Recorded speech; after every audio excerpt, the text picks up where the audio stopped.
Hello, B. Oh. Got my microphone. And you're not lagging. Amazing. I don't know if I'm lagging yet. So you'll have to let me know. My internet is not great. Hey, Bread. How are you? The sun's starting to come out a little bit.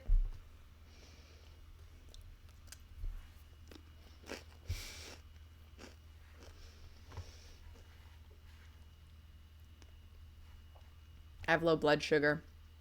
I'm not eating enough today. I'm cold. Hi, Krisha. I am so excited for today. It's going to be great. Grand. So awesome. Hi, 3000. Oh, it's this chick. Hey, text. Oh, look at this. Thank you, 3000, for following. I just hit 30 followers. I'm basically famous. Yes, you have to come and hear Krisha's praises sung. Oh, I got lots of praises to sing. It's going to be a good one. Ellen is a huge, fangirling hard over Krisha. I'm a fangirl myself. I think I'm Cherry's biggest fangirl. We all have our favorites, but Krisha, you are definitely worthy of having some fangirls. Yeah. You are still working. Okay, well, this is unethical. We're going to have to report you to your supervisor. I'll track them down. Don't worry about it, B. Okay, I'm going to get into it, everybody. So hi, those of you who don't know who you are, 3000, super happy to have you. My name is Missy. I love books and I love people and I love to talk. And so naturally, I love to talk about books to people. So that's what I do here. For the most part, what I've been doing is reviewing Wattpad books, which are books written by amateurs, posted for free from people all over the world of different skill levels and just different interests, different goals, everything. It's amazing. If you've never heard of Wattpad before, you should check it out. It's just a bunch of books that people write and post for free, and you get to read them for free, and you get to comment and vote, and it's like the best thing ever because you get to meet all these fun authors and you get to tell them how much you love their books, and then you get to meet your best friends. If you like books, this is a really great place to Wattpad's a great place to start. And so that I'm an amateur critic. I definitely don't know what the hell I'm doing. So, authors beware. If you are looking to get a review from me, just know I am an amateur. I don't know how helpful my, critique is going to be. But as a lover of books and an appreciator of authors, that's basically all I'm doing here is just providing my thoughts as a reader. You're still recovering from it. From Wattpad or from what? But anyways, I take everything I say with a grain of salt. Know that I'm not a professional. Know that, my biggest resume is just having read a bunch of books. My scathing reviews. Yes, I go hard. Yeah, I'm a pro. Yeah. I'm not. Anyways, I just don't want anybody to take anything I say too heavily. But basically, yes, if exactly what B says. If I say you suck, you suck. No, I'm just kidding. And controversy. If I say you rock, you definitely rock. Because one of my big things is that I am honest, and I don't like sweeten things up too much. Like I'll definitely say. Yeah, this sounds very serious. Yes, this is for serious readers only. This is for only the most intellectual people on the planet can be part of this. But yeah. Anyways, so Wattpad's great. All of the authors are great. I'm also great. Duh, of course. But mostly to be completely real, don't know what the hell I'm doing, but people like to have their book reviewed. So here I am providing that service. By the way, this came up today. I was like, oh my gosh, I think part of my review thing, I'm going to provide, it is actually required to be in Mensa to be here. Okay, wait a second, bread. Oh my gosh, I don't even, have you seen my profile on Discord? If you look at my profile on Discord, this is going to make this so much funnier. Let me read what I say on my profile. How do I view this bad boy? Okay, I don't know how to use, oh, hang on. I don't know how to use Discord. Also, I'm always right. Legit the smartest person on the planet. Mensa can suck my balls. That is what my...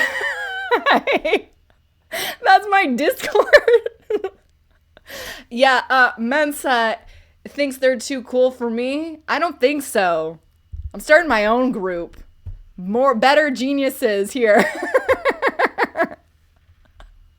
Yeah, Mensa, suck my balls. I'm putting together a different group of geniuses.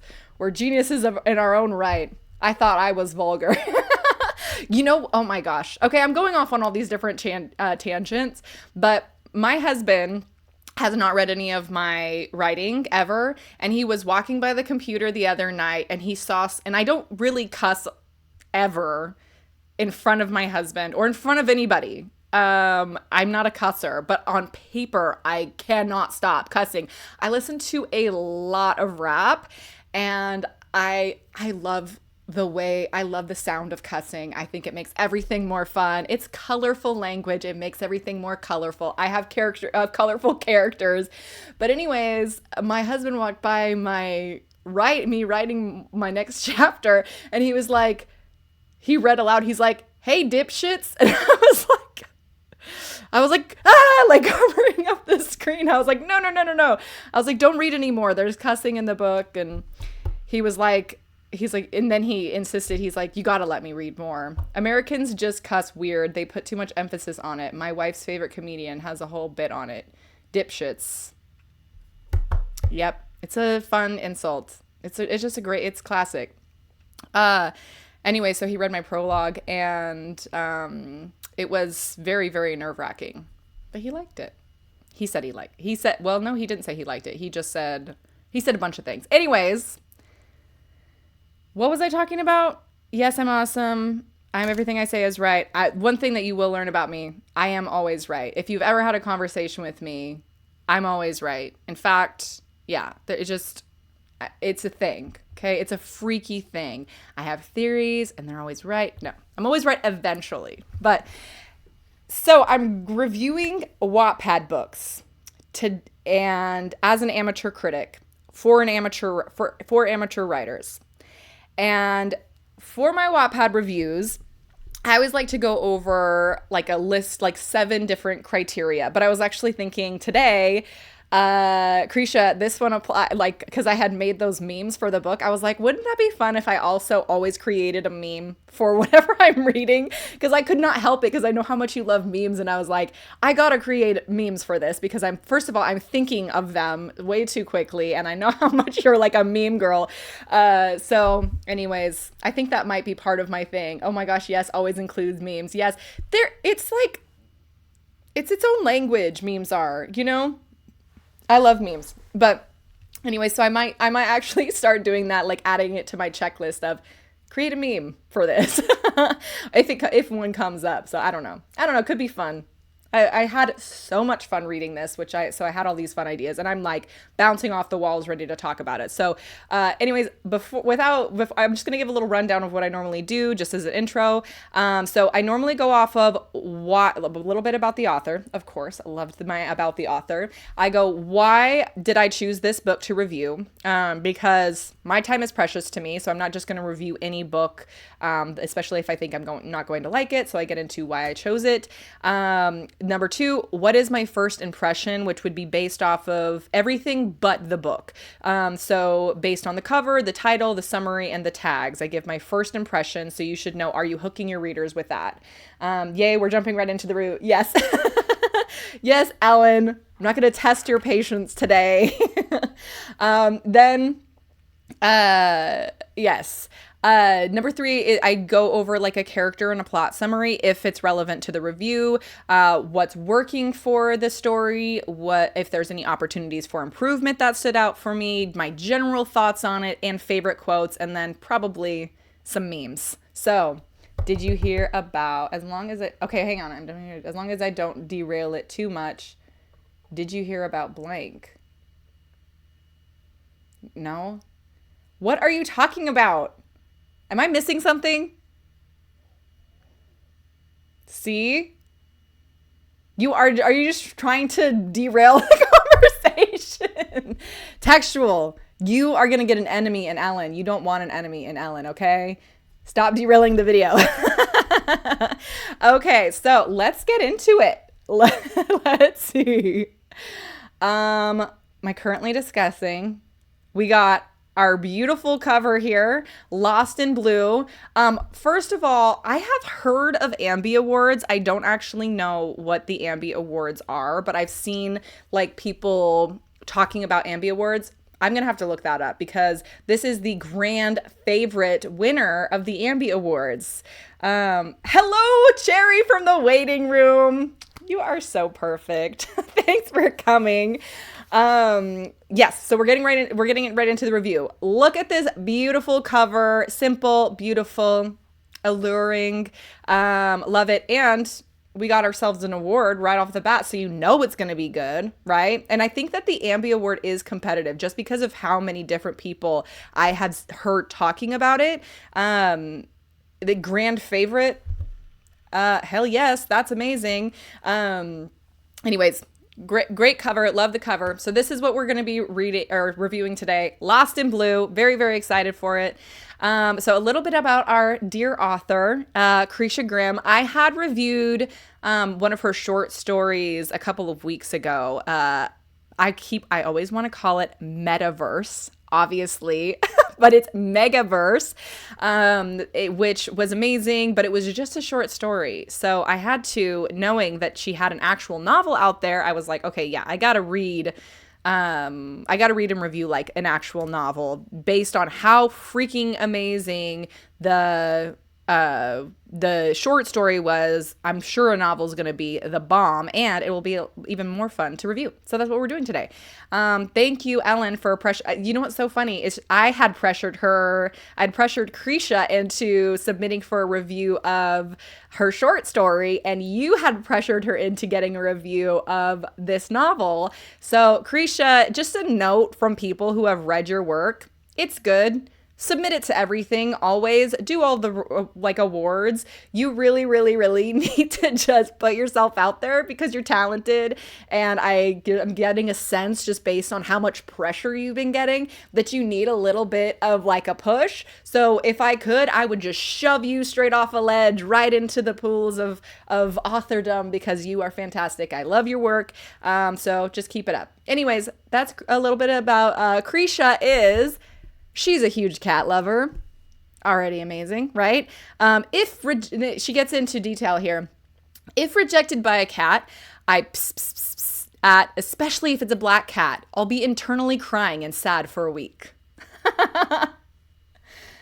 Awesome. I really needed that book. So thanks to both of you. So I had a black cat growing up, my little angel, Duke. I thought she was a boy. That's why we named her Duke. Then she got pregnant and we were like, oh yeah, definitely not a boy. She was polydactyl, perfect, looked like a little baby panther. Black cats are majestic and amazing. I love black cats. I meant push, not book. I figured you meant something. I was like, I don't know what she meant, but I'm guessing like something around the like encouragement. Black cats are the best. Calling the brain dead pharmacy I deal with constantly. All cats are babies. Polydactyl cats. I love polydactyl cats. They just got these big old like bear claw hands. They're so cute. Anyways, yes, love black cats. I love cats in general, honestly. Me and my husband had a calico. We have not recovered. She was so perfect. And the big paws and yeah, I love them. I love them, love. Love cats. So right on board with you there. Also, another thing to consider here is that Krisha is not English. She is English second language. Her first language is German. That makes all of this all the more frustrating. How can you be so talented in your second language, Krisha? Not fair. I'm so tired of reading these amazing works from people who don't even speak English as their first language. How can you be better at English than me? It's the only language I speak. You've always wanted a calico? Get one. I loved my long-haired calico. She was precious. Echo, little angel. Anyway, so that's Krisha. That's who we're talking about. This is her book. And then the book is Lost in Blue. So now I'm going to be going over the first impressions of this book. So first off, this book has 30 parts total. It's not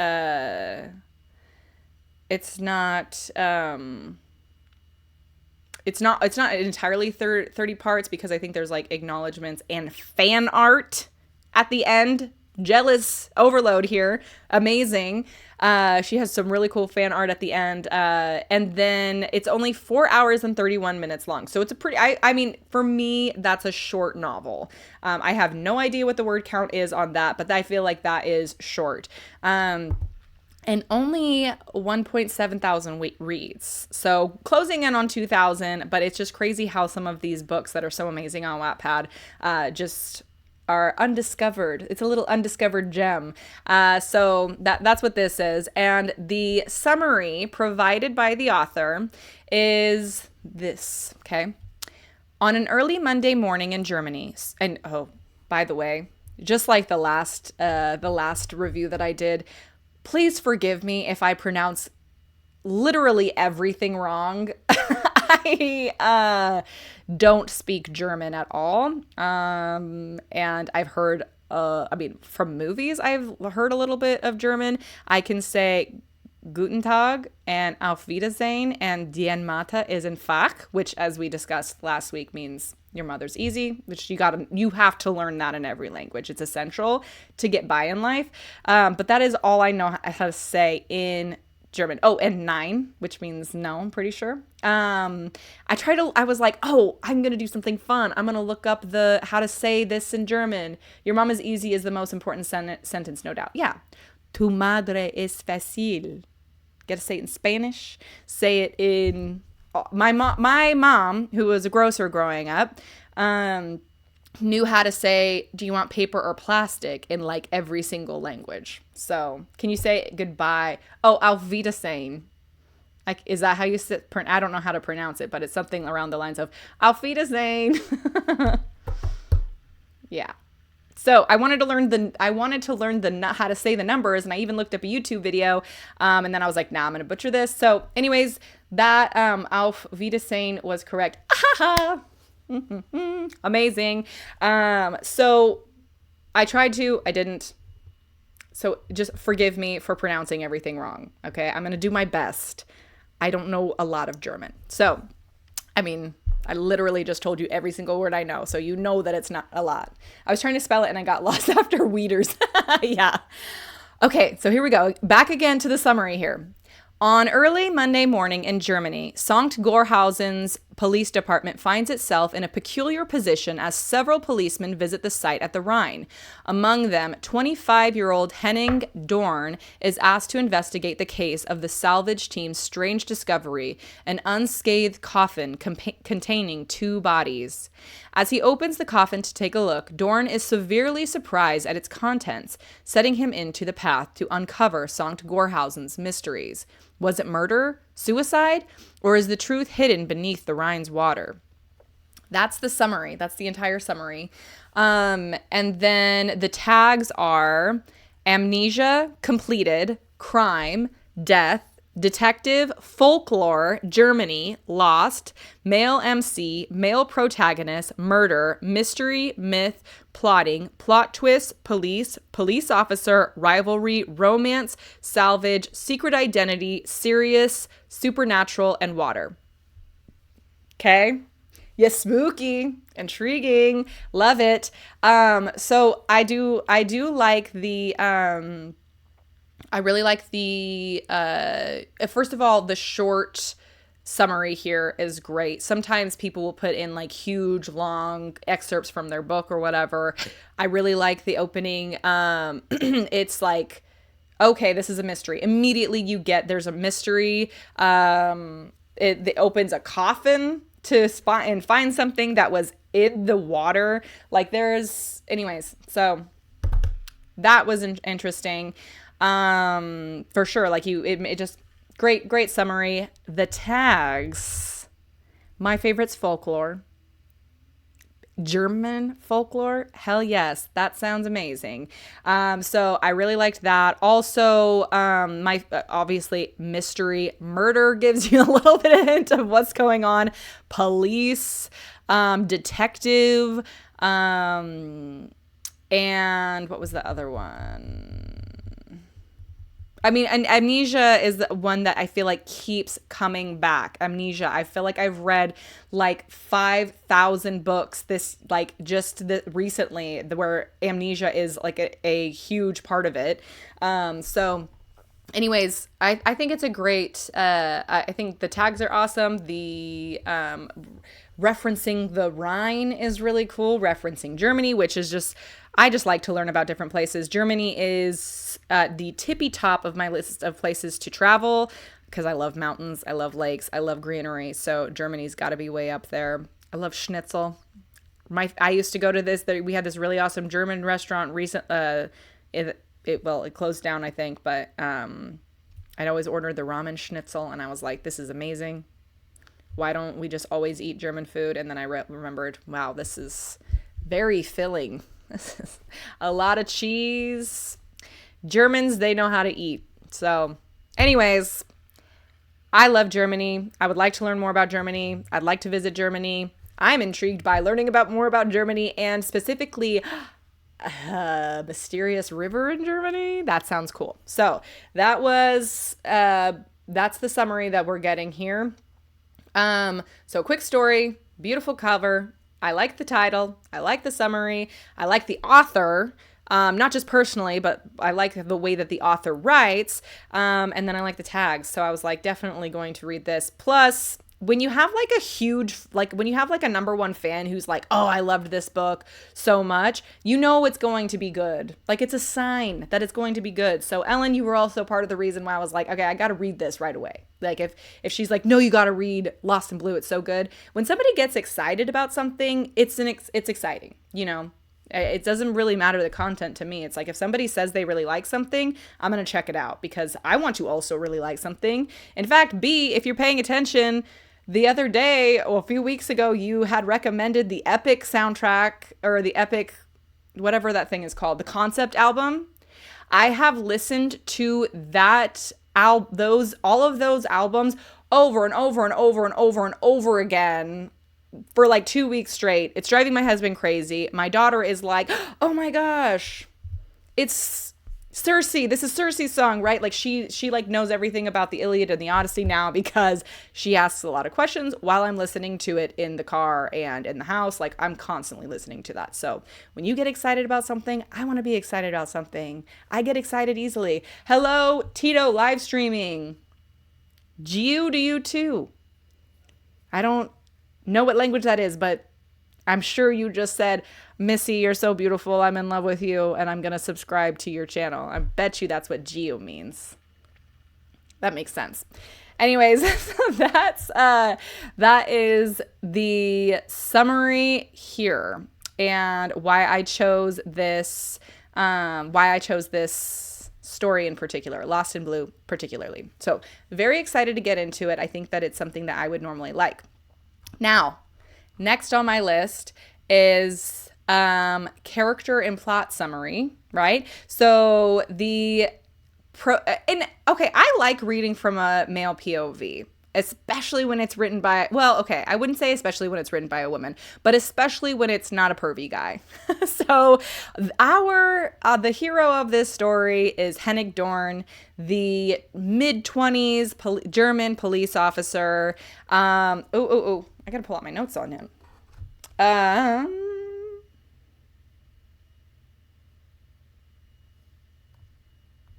I have so many notes and I have so many screenshots, so this is going to take some time.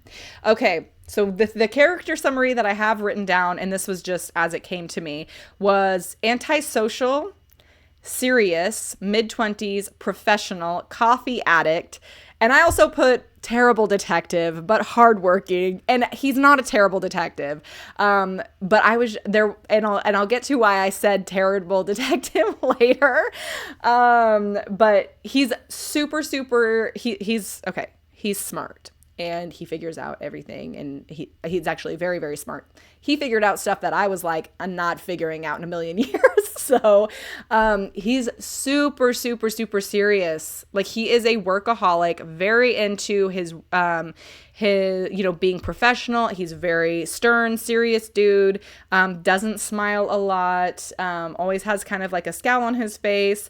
And yeah, that's our main character. So I was getting like, so those like those like true crime type of books where it's like it's like a washed up detective they're always an alcoholic, and they they just like sleep in the office, and they smoke and have like unhealthy habits, and because the only thing that they do is work, and because they're just like, that's their life source, is just like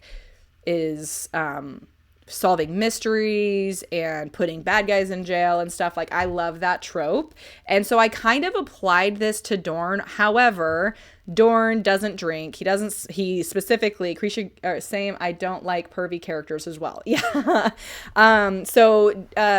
Dorn does not drink. He does not smoke. He seems perfectly healthy. The only thing he seems to indulge in is coffee. He loves his coffee because he does a lot of all-nighters, and he, working and stuff. But he seems very like zeroed in on work. He doesn't have a lot. Yeah, I like the cover a lot too. And Krisha said that she had pulled this image from Pixabay, which I looked online, and it's like royalty-free photos, and then edited it, whatever that word is. I'm sure Krisha, who speaks German, will be able to say that word better than me, but she edited it herself on Canva. So this was her edited it. Yeah. So anyways, main character Henning Dorn, everything basically is from his POV. Very, very serious and very fun to read. Yes. I really liked reading his character. Because it's a break from what I normally read, with all of the love stories out there where it's just like, strong female POV. This was a nice break from that. Not that I mean, obviously I love strong female POV, but I really like a grouchy detective too. And if he was real, I adore him. I should read more. I've been boycotting Wattpad because the ads peeve me off. You know what? I experience the ads because I pay for the premium. And I know Cherry has an ad blocker, so she also doesn't have to worry about the ads. But I always forget that there are even ads on Wattpad. You know what? Yes. My husband was very, very mad when he saw that I paid $50 for the app, and I was like, sorry, it was an accident. And he was like, okay, well, we'll discuss this next year if we're going to pay another $50 a year for this app. And I was like, it was just an accident. I didn't realize that there was an option to have a free version, and it was an accident. Okay. You can get the free ad block on Firefox on your phone and then just use the browser for Wattpad. Oh, smart. Cherry's got all the workarounds. She's a genius. She hates commercials more than anybody, so she will find a way around them. But yeah. And then the year came up, and he was like, you get so much joy out of Wattpad. We're just going to get that. We're going to spend that $50 a year. And I was like, spoiled. He spoils me. Yes, Cherry, you work on her. It's easy. Don't boycott Wattpad. There's so many good things out there, including Lost in Blue. So anyways, Henning Dorn, love him immediately. He's this tall blonde drink of water too, it sounds like. Yeah, I know. Who uses Firefox but you, Cherry? Literally, I have never met anybody who uses Firefox. Okay, sorry. Krisha and Ellen, I apologize for derailing. I get so distracted. Okay, well, fine. Bread uses Firefox, but I've not met anybody else who, and Textual. Jeez Louise, maybe I'm the one who should be using Firefox. Okay, Hennig Dorn is our male POV. Love him. Love his whole deal. I adored him. I loved the way he thought. I love that he was grouchy. I love that he was so reluctant to talk to literally everybody except for his boss. He really likes his boss, Wolfgang Eckert. By the way, if you okay, I don't want to derail this. I'll just share the Wolfgang joke later. But okay, so we have Henning Dorn. He's our detective dude. Okay, Wolfgang Eckert is his boss, and Wolfgang is not to be messed with, but he's also very I would describe his charismatic, because it seems like people really like him, and they like him. And they don't, and he's very also he can be scary when he needs to be. So like he's in his position as like the police chief for a reason. And he has chosen Henning Dorn as his second in command, or his right-hand man, like his little favorite. So he's only 20, Henning, the main character, is only 25 years old, and he is the lead on this investigation that's happening. I'm jealous of anyone whose name is Wolfgang, top tier name. Yes, if I have another child, I'm going to name it Wolfgang. So no, just kidding. Not a common name in the US. I have never met anybody named Wolfgang. The only one I can think of is Mozart. Yeah, that's so funny because Wolfgang is usually an old man name here, kinda. Yeah. The old people names are coming back. Hardcore. So love Wolfgang. I like him a lot. He's another workaholic, just like Hennig, and that's like a common thing that you see with police officer detective types in books. But my family on my dad's side were all police officers or sheriff's deputies or CHP or whatever. Like they were all in the police force. And so I can attest to the fact that they are very, very into their work. If they're working on an investigation, they're working hard on it. So it's kind of one of those things that you don't realize until you meet somebody who's actually a police officer. But that is a true stereotype. Although I have met lazy cops too, where they just clock in, clock out, try to get out of work, But anyways, those are our police officers. So, and then we have Fraulein, which I think means like lady in German or miss or something. But anyways, we have her, and I'll get into, I'm going to, instead of doing a character description for her, basically she's the one that's on the cover, right? Beautiful, blonde, curly hair, reminds me of my daughter. Means lady in German. Okay, thank you. The only thing that I know people saying like Fraulein a lot is in Inglourious Bastards. Quentin Tarantino's nice little portrayal of what should have happened to Hitler. Love how he rewrites history. But they kept calling her Fraulein von Hammersmark, and I was like, that's so cute. What does that mean? Like, why are they calling her that? But anyways, that is our on the cover there, that is our mystery woman, right? So hang on just a second, and then I am going to, I forgot this dude's first name, and it's gonna drive me crazy. Oh no, I didn't. Christian Gessler is Fraulein or Fraulein. Okay, Fraulein or Fraulein. Thank you. Ellen, you know so many different languages. You are a excellent example of an American. Thank you for making us all look good. So Christian Gessler plays the journalist who's super annoying at first. So so I have a confession to make I've already made this confession to the Discord, but I did accidentally read the epilogue before I read the book.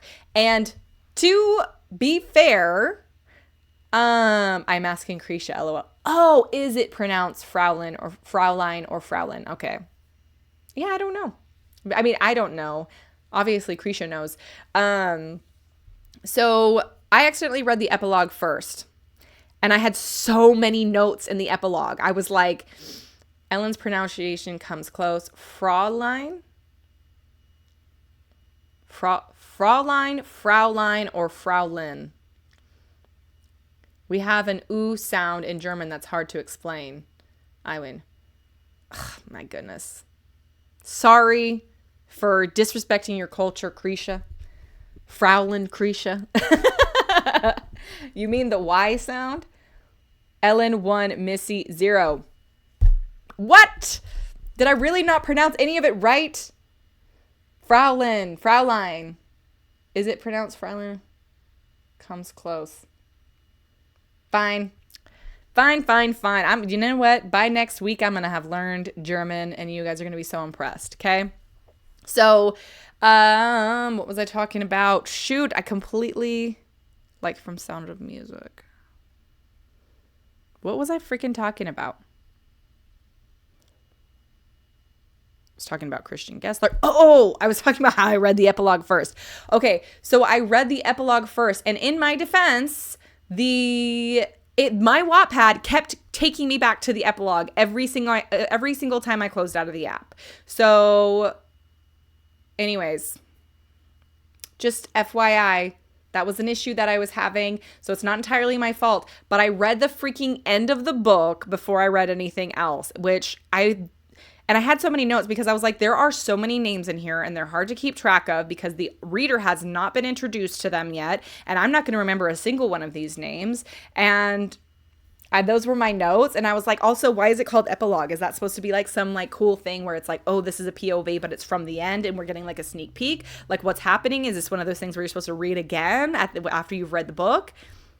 Nope, it's just me being an idiot. But all of my questions that I had listed for the epilogue did get answered. It's really hard to explain. Y and U are different in German. U as in mood. Mood, am I saying that right? Is like a Scottish person saying grue. Oh, I did say it right. Make the sound ee as in cheese, and then make your lips go into a ooh shape. That is what Google tells me. Okay, Fraulein.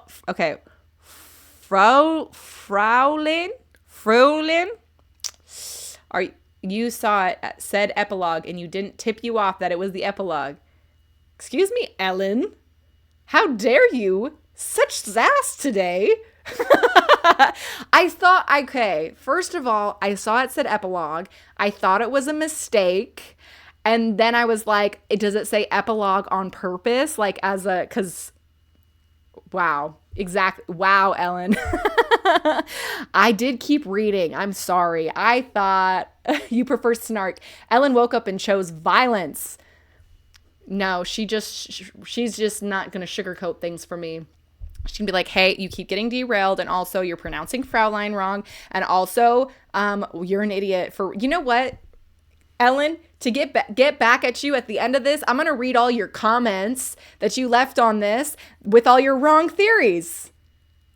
Okay? How's that sound? I think I'm going to get back at you. I've got the audience's attention here. I can just put screenshots of all your comments of your wrong theories in the book. Okay? I might just do that. Okay.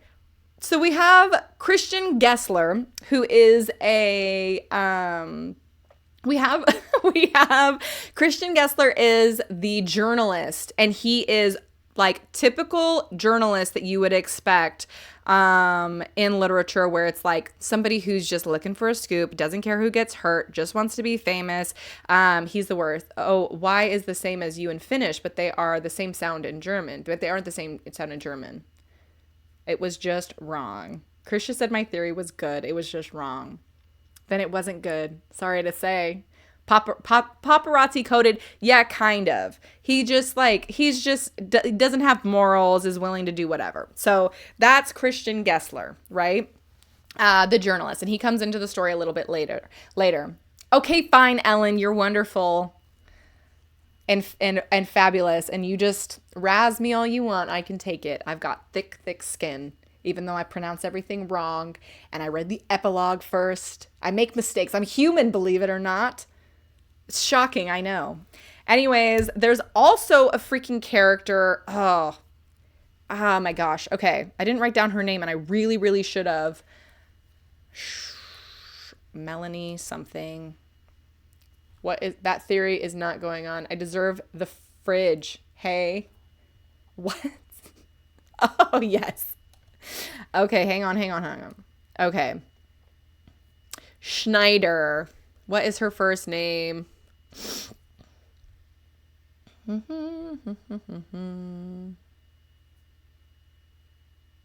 want to say Melanie. Melanie Schneider. Not her fault. Wattpad started her on the epilogue indie developer site. Yeah, they can't even do notifications correctly. Man, yes, the notifications are trash. They are so bad. And thank you, Cherry, my hero, my angel, always has my back. Literally always has my back. She's the freaking bomb. Best friend in the world there. Thanks, Cherry, for sticking up for me. It's being bullied really bad. Anyways, Schneider is another character that is brought up, and she's the effing worst. Oh my gosh, Melanie Schneider. She is the coroner, and so she does the autopsy. Well, she's the coroner, but she's described as the pathologist, and I don't know enough about that world to know the difference. But I'm just going to describe her as the coroner. She's the one. She's like the forensic person who goes in and tells you the time of, like, what the time of death is, or the cause of death, and any clues just to like what happened. So that's the coroner. You were being honey roasted. How did that feel? Ellen, are we enemies? Did I do something to you? How dare you? Oh my gosh. I can dish it out, but I cannot take it. That's how it works, okay? So just so you know. Schneider. She's the worst. She's the coroner. She drives me freaking insane. No, I'm just kidding. Ellen, you're perfection. Do whatever, say whatever you want. I love it. So that's Schneider. And then the final person, okay, I'm going to with the characters. I'm going to bring up another guy, Dr. Arst. I have no idea how to pronounce that. Dr. Arst. I feel like his first name's Edwin. I really should have written all these down. Arst, though, is the doctor, and he takes care of the our Fraulein. Wow, Ellen. Arst. Yeah. And then our final character his name is N. We call him N because we don't know his name. So everybody just calls him N, and he doesn't know his name. Before taking this medication, Arst, your doctor. Edward Arst, yes. Arst literally means doctor in German, so it's a kind of pun. Oh my gosh, that's so cool. Most names are. Okay, that's very cool. I like that. Okay, so I have arsed my job yesterday. This reminds me of that episode of The Office when Dwight says he went to the dentist, and he says, "What's your dentist name?" And he says, "Crentist." And he's like, "Your dentist name is Crentist?" And he's like, and then Dwight's like, "Yeah, maybe that's why he decided to become a dentist." If anybody watches the episode, sorry, that's just what that reminded me of. If your last name is Doctor and you become a doctor, then that's kind of funny. Okay. So anyways, those are our characters. Okay. We've got, Henning Dorn, who's our main guy. Love him. We've got Fraulein, Little Miss Mystery Woman. We have Wolfgang Eckert, who is, the, police chief and Henning's boss. We have Christian Gessler, who is the journalist in the mix. And then we have the Dr. Arst, and we have the Mr. Mystery Man N. Okay, so those are the characters that we're working with. I just gotta say, I loved Henning. Again, I really, really liked reading from his POV. I loved every single detail about him, and I loved the way he was like avoiding people was awesome. That was such a fun detail. I loved it. I loved him being a introvert. As everybody knows, I'm not an introvert. I love reading through introverts though. I don't understand why they wouldn't want to talk to people very much. Like I get in moods where I'm just like, okay, shut up. I need to be alone. So that's like the most I can get into the introvert's headspace, but it's just like Henning could be anyone. Oh my gosh. Okay, because I think they had so the book had described what N, why they called him N, and it basically meant like we don't know his name, and that's how people would yeah, anyways, really like that. It sounds like you like reading from the perspective of the opposite of you. I like reading from anybody's perspective, but I really just like reading through a reluctant, tired workaholic. Like this dude is the opposite of me in a lot of ways. I'm definitely not a workaholic at all. And then also he doesn't like talking to people, and also he was very serious. Can attest to the coffee addiction a little bit. I keep telling the people at Dutch Bros, like, this will be my last time. I won't see you guys. And then every day they're like, hey, how's it going? I'm like, okay. I woke up at 4 a.m. this morning, guys. That's some bullshit. I woke up at 4 a.m. today. My alarm is set for 4:30, so I do wake up freakishly early, so that way I can go to the gym and get dressed before my children wake up. But, geez Louise, 4 just seemed way too early. But my baby boy had lost his pacifier, and it became my problem. So that's why I woke up so freaking early, and that is why I decided, screw it. One more day I'm going to get another thing of coffee. And that's Henning too. Love him. I also wake up at that time. You can get so much done. That is something that I really like. I'm looking forward to waking up early when my kids aren't so needy. Gosh, could you imagine? Be able to get everything done. It is too freaking early. Yeah. There's this Adam Sandler. So I don't know if you guys have watched the most recent Adam Sandler comedy. You Go to Sleep at 4. Oh my gosh. That sounds miserable. Cherry. Didn't even fall asleep until 2. Well, you can get so much done unless you have kids. My cats are easy. Yes. But okay, so I don't know if you guys have ever seen Adam Sandler's stand-up on Netflix. I was not a fan of Adam Sandler's before I watched that stand-up. Just to be clear, it is so freaking funny. And it made me a fan of Adam Sandler and all of his work afterward. So because I'm just like looking at it from somebody who already likes him, and so it made a big difference. So anyways, there's this part where he's like, "Oh, I'm gonna be like one of those people who wakes up at 4 a.m. Just imagine everything that I can get done." And he's like, "It was really cool because I woke up, I exercised, showered, made myself breakfast, and then I got to see my kids get on the bus to go to school or whatever." And then he was like, but by about 12 o'clock, like, when is this day gonna be over? It's taking so long. So that actually does not happen to me because the day just gets away from me every single day. I'm always like, seriously, it's already time to go pick up the kids. That's just being busy though. And it's not, oh, I was having so much fun. It's like, no, I'm just running around the house like a chicken with my head cut off, trying to freaking get all this crap done. It's like 25 to 26 hours and it absolutely sucks. Oh, that does suck. What the heck? Does that mean that you stay awake for 25 hours? Wait, I don't know what circadian rhythm is. But does that mean like every you're like going to sleep 2 hours later every single night? Is that what that means? Okay, I don't know. But anyways, I really liked Henning. As far as the main character goes, I really liked the way that he thought. I liked the way that he I really liked the way that he seemed very moral, like ethical, like a really good guy. That was super, super fun. Super instant.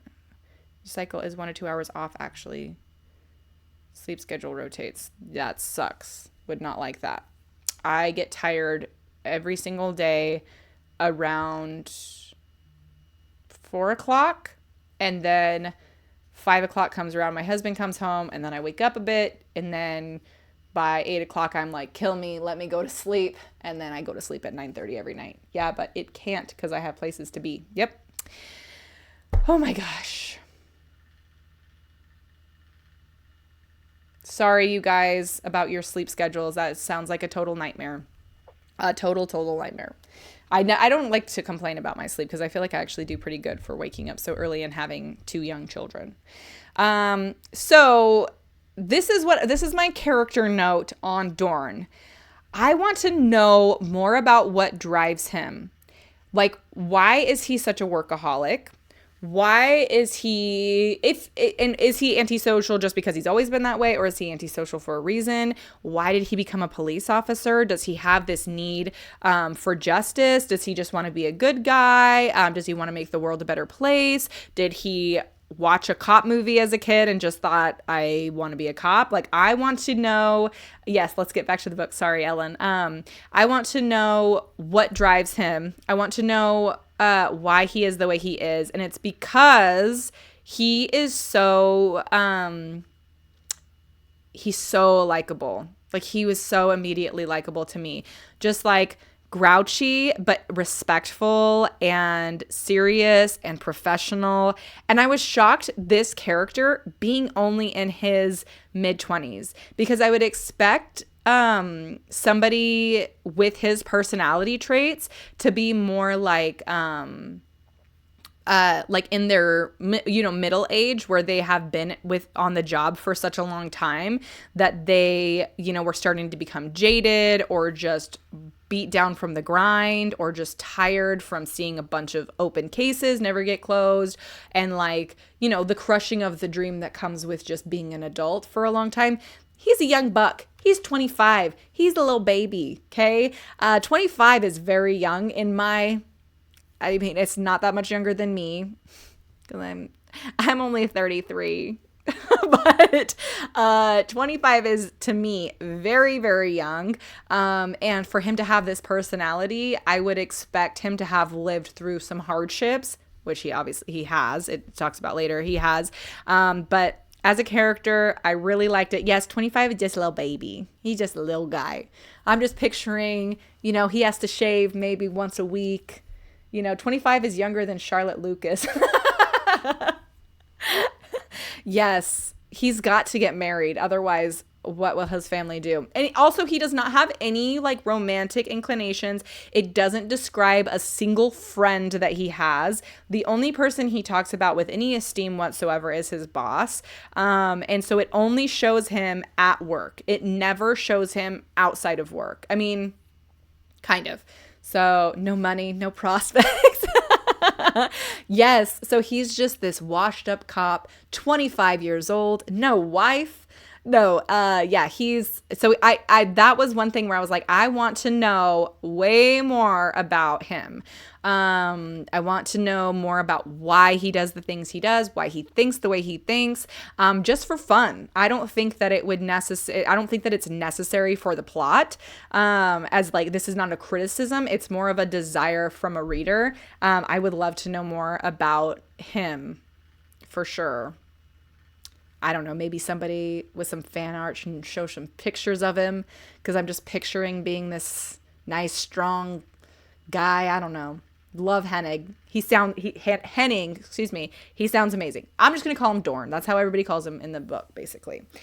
So anyways, our main character, Dorn, goes to, he gets a call, and this part was very confusing to me, by the way, as a reader. So I'm going to actually read the opening, because it's also one of my favorite quotes. So I'm just going to open it right now. Hang on. So this is from the epilogue. This is how it starts out. Amazing. And by the way, I cannot read whatever this lettering is. This German stuff, it just looks like the alphabet.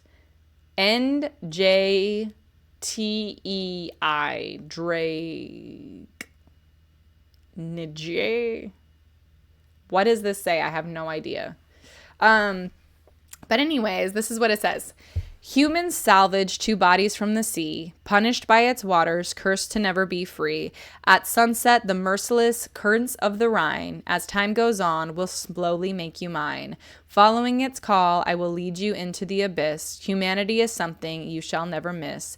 Enjoy the last of your freedom, my child. 6 months it takes for you to be exiled. Whatever it takes, you belong to the sea, no matter how many times you plea.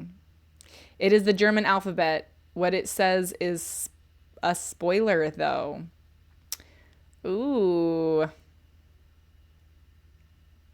I couldn't, I tried to copy and paste it. It wouldn't let me. Let me look at the comments. Let's see. Dun, dun, dun. What does this mean? That would be a spoiler if I told you. So let me just say it, and it's an important clue. Reich. What is that? Sorry, I'm BBC Sherlock. Oh my gosh. Rock means revenge, and it actually meant Rachel. I know exactly what you're talking about. I've seen that one. It's so good. Yep. Rock means vengeance, or revenge rather. Yep. I did know another German word. Amazing, but it was the password to her phone from that clever, what was it called? A Study in Pink or something like that? I forget what the name of that is. That episode of Sherlock Holmes. Anyways, I don't know what this means. So we're opening up on that. That is a strong opening, first of all. You're so talented. It's amazing. I can't do poetry to save my life. So it starts out with this. So it starts out with Dorn, the police officer, getting called to a crime scene. The crime scene is so there's a salvage team, and so this was something where it took me several chapters to put together why I was like, okay, they were salvaging a boat from the Rhine's waters. They made their discovery 10 minutes later. First calls was made. So, and dialed the salvage ship returned at the dock. Okay. That's why we call her Krisha so talented and amazing. Oh my gosh. Okay, so I got super confused for this first one because the idea of a ship, of like an actual job, a team who is devoted to salvaging things from the river just to clean up the river did not compute to me. So I was like, okay, so they were so when I saw the words the salvage ship returned, I thought they were salvaging a ship from the ocean, or excuse me, from the Rhine, from the river. So I was like, oh, why was she in a boat? No. It was a salvage ship cleaning up the river. That's as their job. They go out and they, whatever they do, they scrape crap from the bottom of the river, and then clean it up or whatever to keep the river clean. I had never actually heard of people doing that just for funsies. So that was what this is. I take it is a salvage ship is the guy who goes out and does that and like just goes and scrapes crap from the bottom of the river and brings it up and blah, blah, blah. So what they find is a coffin, and inside the coffin, oh, it's raining like crazy here. Inside the coffin is found a little boy and a woman inside the coffin. So that's what Dorn finds inside this coffin that they salvaged from the bottom of the river. And the woman is alive. Obviously, it's the woman that we're looking at in the picture here on the cover. This is our Fraulein. She wakes, so she looks up and she looks at Dorn and she says, Reuven?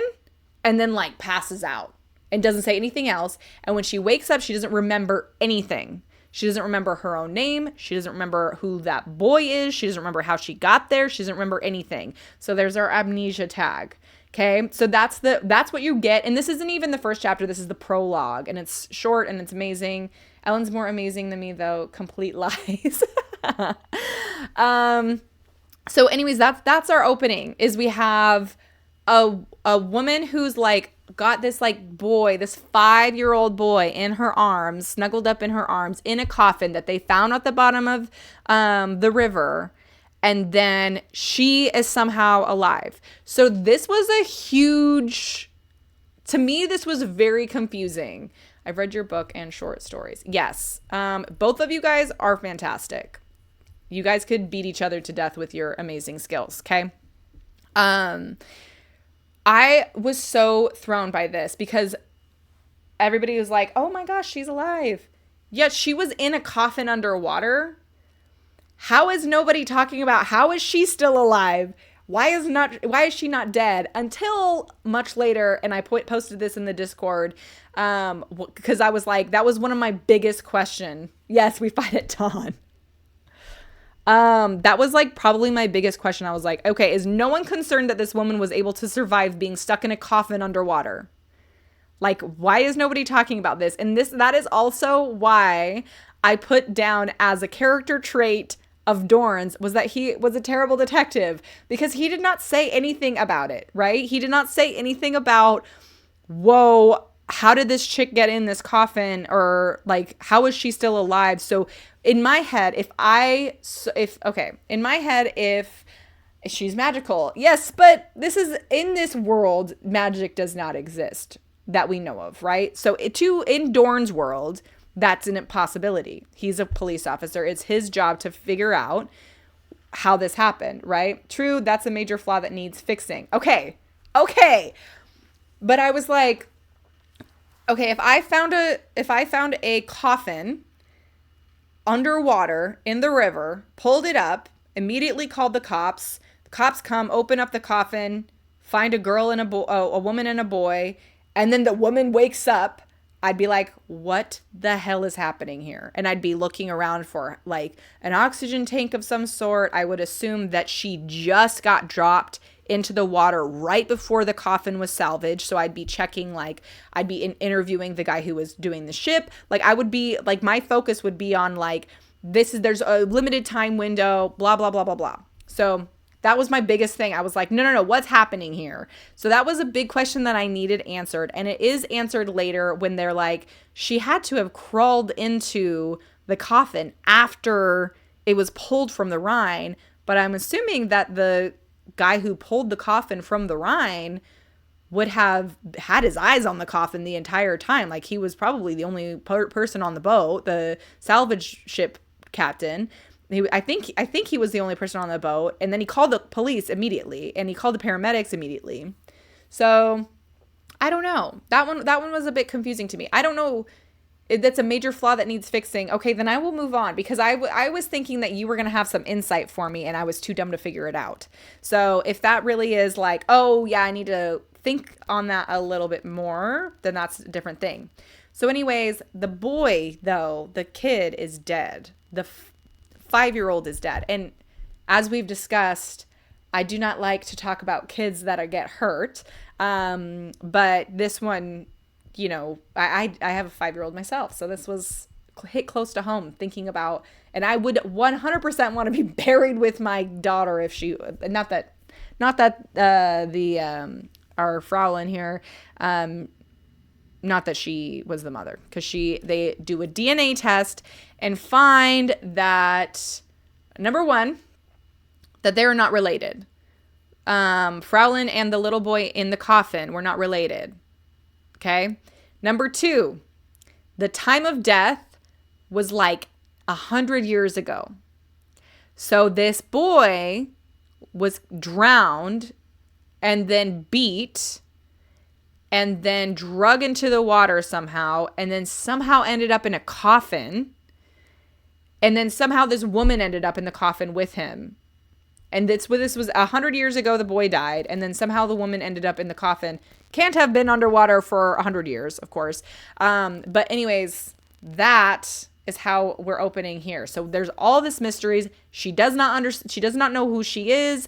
And there's Dr. Arst, who is basically saying, you are not allowed to interrogate her because she will have a mental breakdown. She's very, very fragile. Like, you cannot talk to her. And so Dorn's boss is like, you go and visit and check on her and establish a relationship with her. See if she can remember anything, gain her trust, and see if we can solve this mystery. And it seems like the mystery is a little bit of a low priority to the police department because of the time of death was 100 years ago. So whoever the killer has been dead, right? So it seems like it's very important to Dorn. It's his case, but at the same time, they're like, we still want to know what's going on, but the killer's already dead.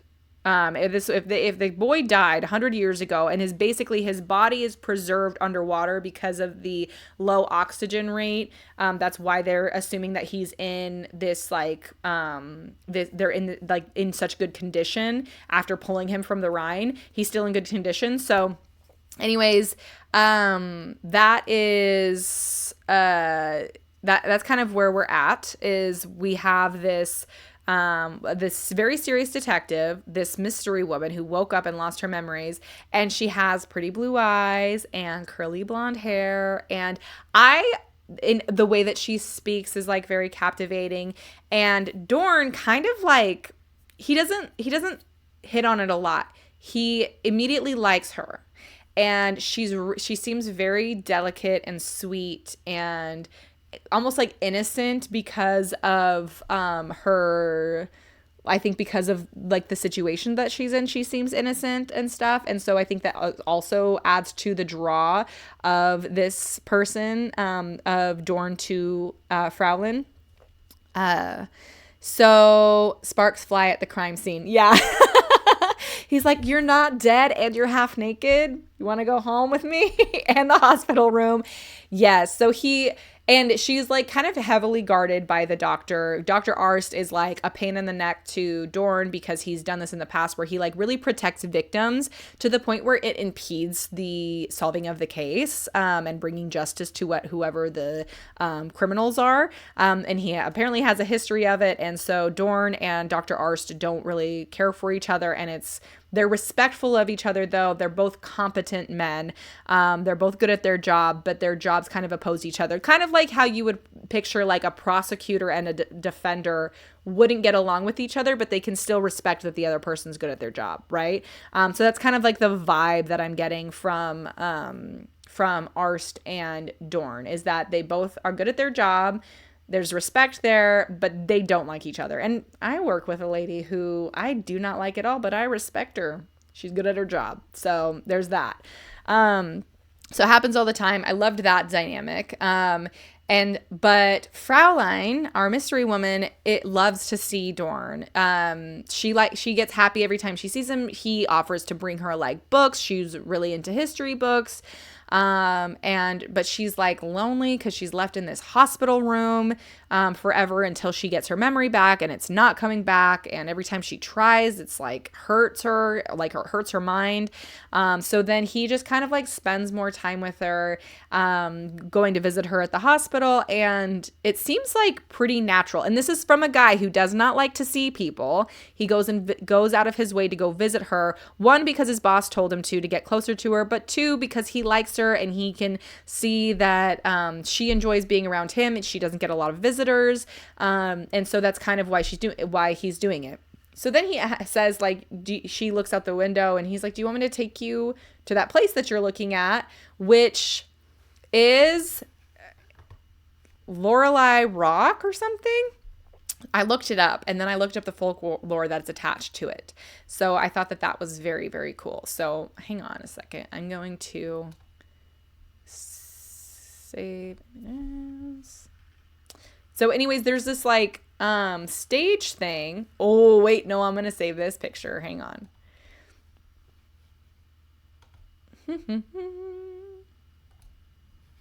Bear with me here, guys. Rhine. So I did not click on this link for the Rhine until, that was a hint that early in the book. Yes, that was a hint early in the book. The name of where they want to go, it was based off of this real place. I'm going to pull it up here. This real place on the Rhine. Why isn't it popping up? Yep, a small hint. Groos van der Lorelei. Okay. So this is the place that she wants to go. She wants to go to this place, right, Krisha? there's like a stage there and there's like performers up on the top. I was still way off track at that point. Oh, don't worry, Ellen. We'll get to that. We'll get to where you were off track as my revenge on you. But anyways, it's this big mountain around these ships, and there's this really cool story about this, and I'll tell the story at the end of it, just because I don't want to spoil anything, but amazing, amazing, amazing. So then he's like, oh, you want to go to this place? And she was like, oh, I would love to go out. And so he has to like fight the doctor to get permission to go take her out of the hospital room, poor thing, to go out to this place. And then he like disguises her in this like wig and some sunglasses. And it's pretty interesting because I still loved every one of your theories, Ellen. No worries. The scene where Dorn thinks she's fled and finds her dancing at the festival is my all-time favorite. Yep, that was what I was about to say. So she walks off during this festival that's on top of this mountain. And she's like, I just feel like, she says something like, I feel like I remember feeling a lot of emotions and coming to the top of this mountain to sing it out and make myself feel better, like sing out all my heartbreak or whatever.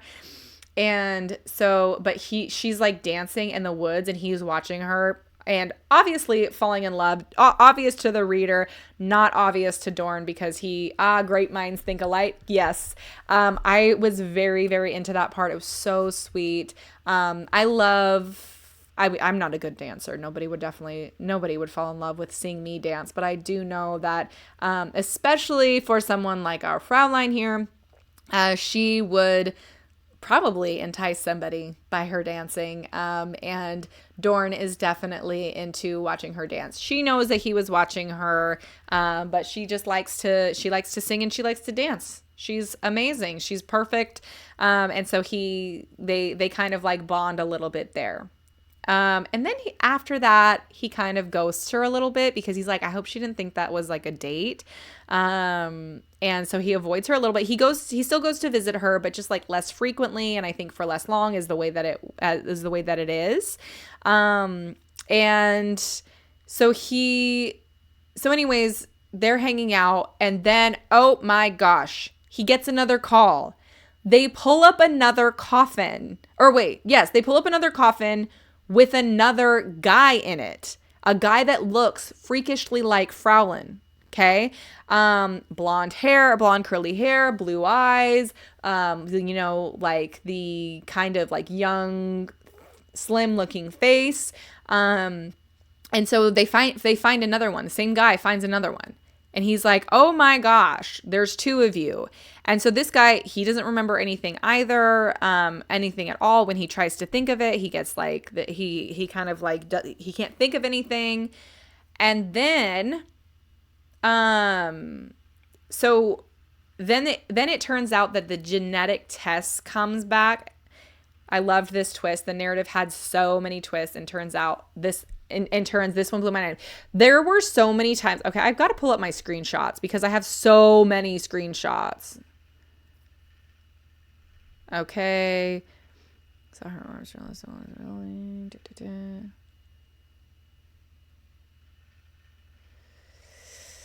Okay. Gosh, there were so many. There were so many twists and turns, but I don't immediately recognize. Okay. Fancy outfit, corny, really know that reason. Sorry, this is taking me forever. Okay, now I'm just into my memes. Okay, so let me pull up my notes here.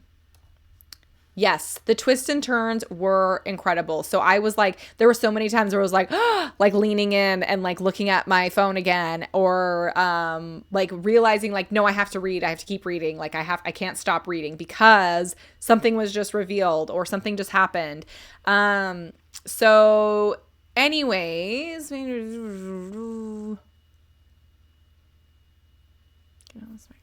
okay, so we have the genetic test because they basically were trying to find out, does anybody know this blonde woman? Like, does anybody know who she is? So basically, is she a missing person somewhere and she has amnesia? Somebody tried to kill her. They somehow stuffed her in this coffin somehow. And then we also don't know who this boy is who died like 100 years ago or 98 years ago or something. So we have that. And then we have, so they do the genetic testing, and then Melanie Schroeder, what is her freaking name again? I'm gonna hurt something. I cannot believe I forgot her name again. I want to say Schrodinger. Was that her last name? Schneider? F. Why did I forget her name and I still haven't written it down? Schneider. Thank you. Jeez Louise. Okay, I'm going to write that down right now. Melanie Schneider. The coroner biatch. I hate her.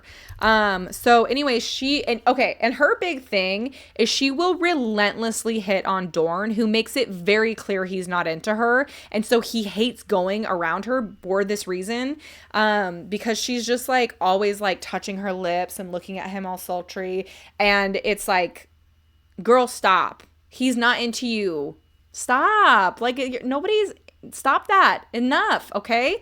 You're gross. You're making him uncomfortable. And she does not care. She knows she's making him uncomfortable and she doesn't care. In fact, she like holds it against him. Like there's something wrong with him that he doesn't want to hook up with her. So anyway, and he's not interested in her. And she's like older too. And she's like heartless and she's very callous about death, and dead bodies. And he doesn't like that about her either.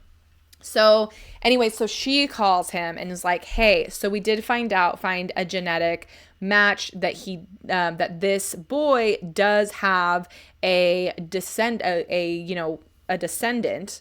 And this is another one that I have a question on, which I'll bring up later.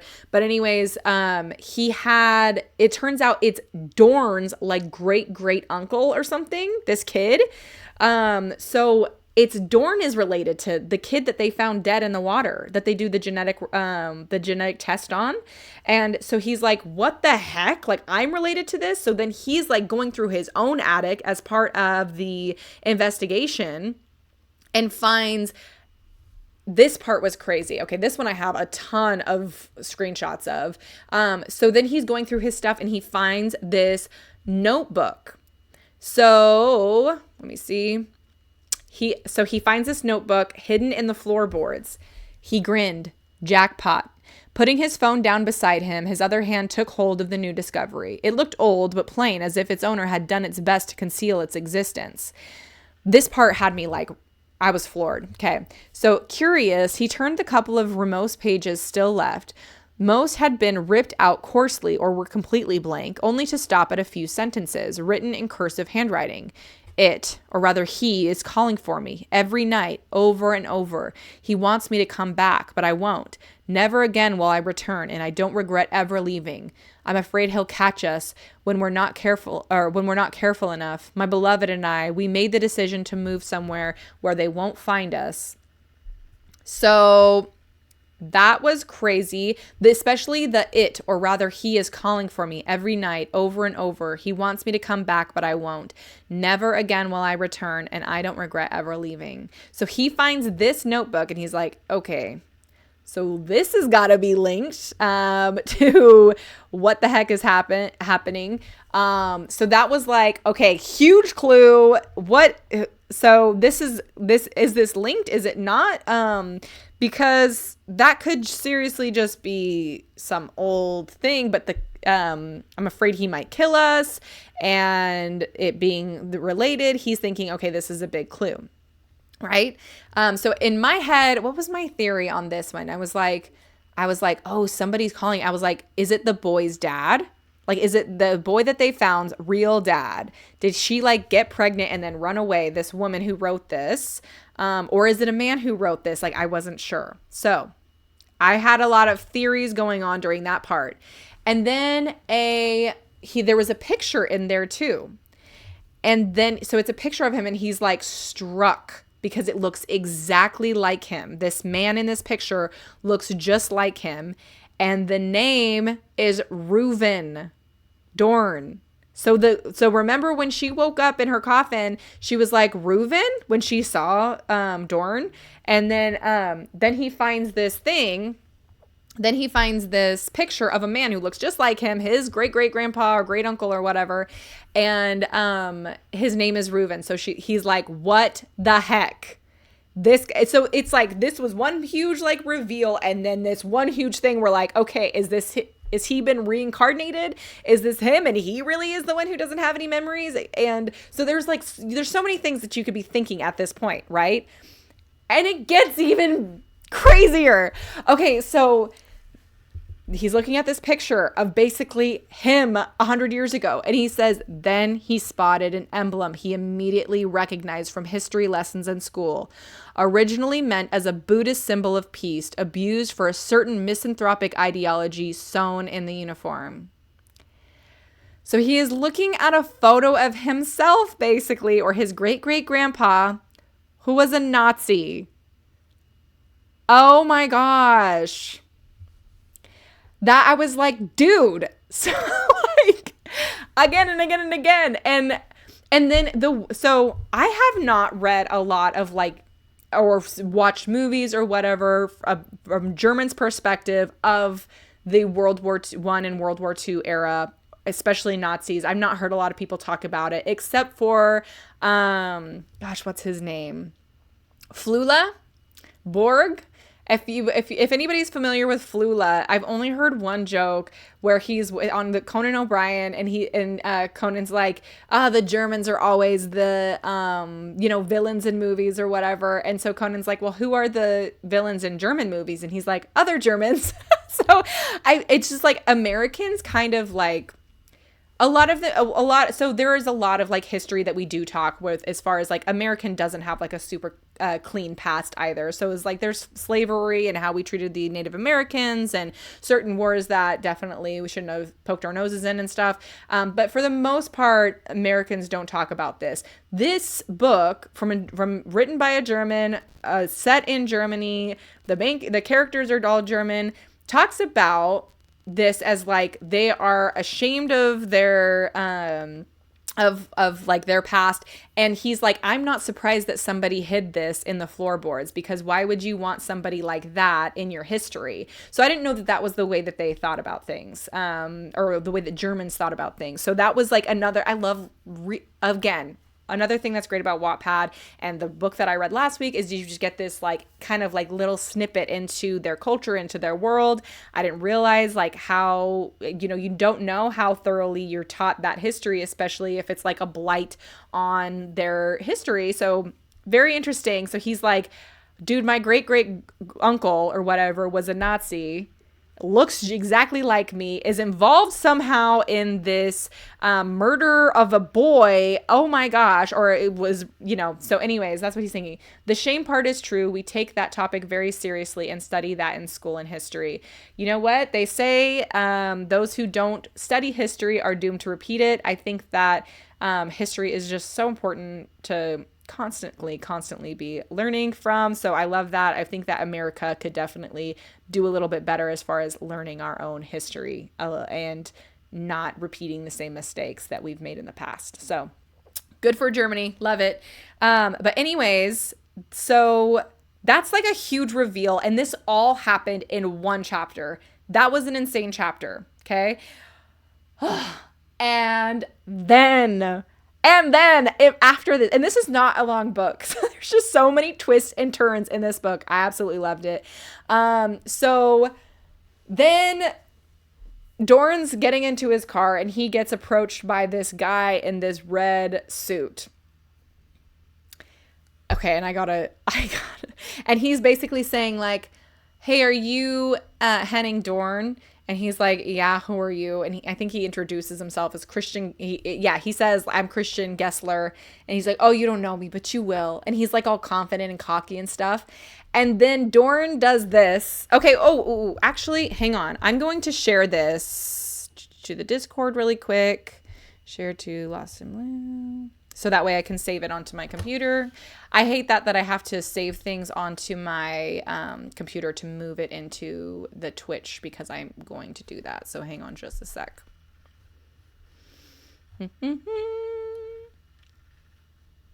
Can I please just click and drag this? Nope. Dang it. Okay, hang on. I have to save this picture. Why won't it let me save this picture?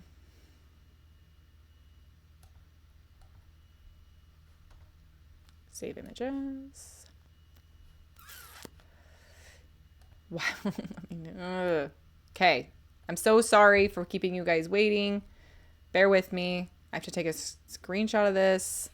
I'm not good at the Twitch stream thing, so I don't know all the workarounds for this. For like getting stuff, like being able to like pull stuff. I mean, I guess I could share my screen, but I'm already done. So.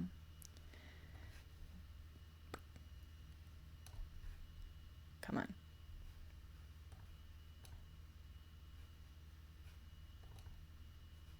Nope. Why isn't that saving? Oh, because I saved it into the wrong folder. That's why. Sorry. Okay. Okay, I'm assuming you guys can see this. So I loved this. So this is after this guy comes up to him and is like, oh, you don't know me, but you will. And then Dorn's like looking at him because Dorn's not a stupid man. He's like, fancy outfit, cornering a policeman without any apparent reason, likes talking about himself, knowledge about his past as a means to tease, defiance and arrogance. And then he says, taking all of those bits into pieces of barely 2-minute long conversation into account, he concluded there was only one possibility left, what kind of person the stranger was. So a journalist, Dorn says. So I loved this, first of all, as an introduction to a character and the I don't give a fuck attitude from Dorn. Fancy outfit, cornering a policeman without any apparent reason, likes talking about himself, knowledge about his past as a means to tease, defiance and arrogance. A journalist, right? As you're a journalist? Okay, so I absolutely loved it. I do have a recommendation though. You do not need that middle paragraph. I think that if this would hit so much better if it was just defiance and arrogance. And then the next quote is, so a journalist, Dorn says. So I loved this, first of all, and I love that it's an introduction to our character. So this is like a little side like plot that I loved. Oh my gosh. So this is the introduction to our idiot journalist. Not to be rude to journalists. I personally have not met any journalists in real life, so I'm going off of fictional journalists only. But this is Christian Gessler and his red suit, looking fancy, and feeling fancy, and he's hot. Yep, our team interviewed Neil Shubin today, author of Your Inner Fish, the best pop science book of all time, and co-discoverer of the Tiktaalik fossil. Oh my gosh, that is so cool. So you're really like you're a real writer. You're like the legit. You're like the real deal. We're all just playing at it, and you're just like doing it in real life. Tiktaalik. Okay, I'm gonna have to look all of that up. I know none of those words, but wow, that's amazing. That's awesome. I love that. I know a real journalist, not in real life, but an internet person that I'm a fan of. Very, very cool. So we're introduced to our journalist, Christian Gessler, and immediately, so he's like, you're gonna miss, or he's like, you're gonna wish you never met me, or something like that, or you're gonna know my name. Like he's basically what do they call that? He is not monologuing. What is that freaking word? I can't think of the word, but he's basically saying like, I'm warning you, I'm working on this story and you're going down, blah, blah, blah.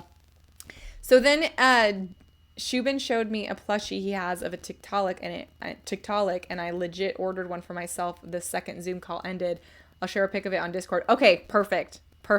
Please do. So anyways, meeting this journalist takes him onto this like complete side mission from the case to be like, okay, I've got to deal with this guy and whatever stupid thing he's going to be, the stupid story that he's going to try and push. So then he's like, I'm going to dig up some dirt on him.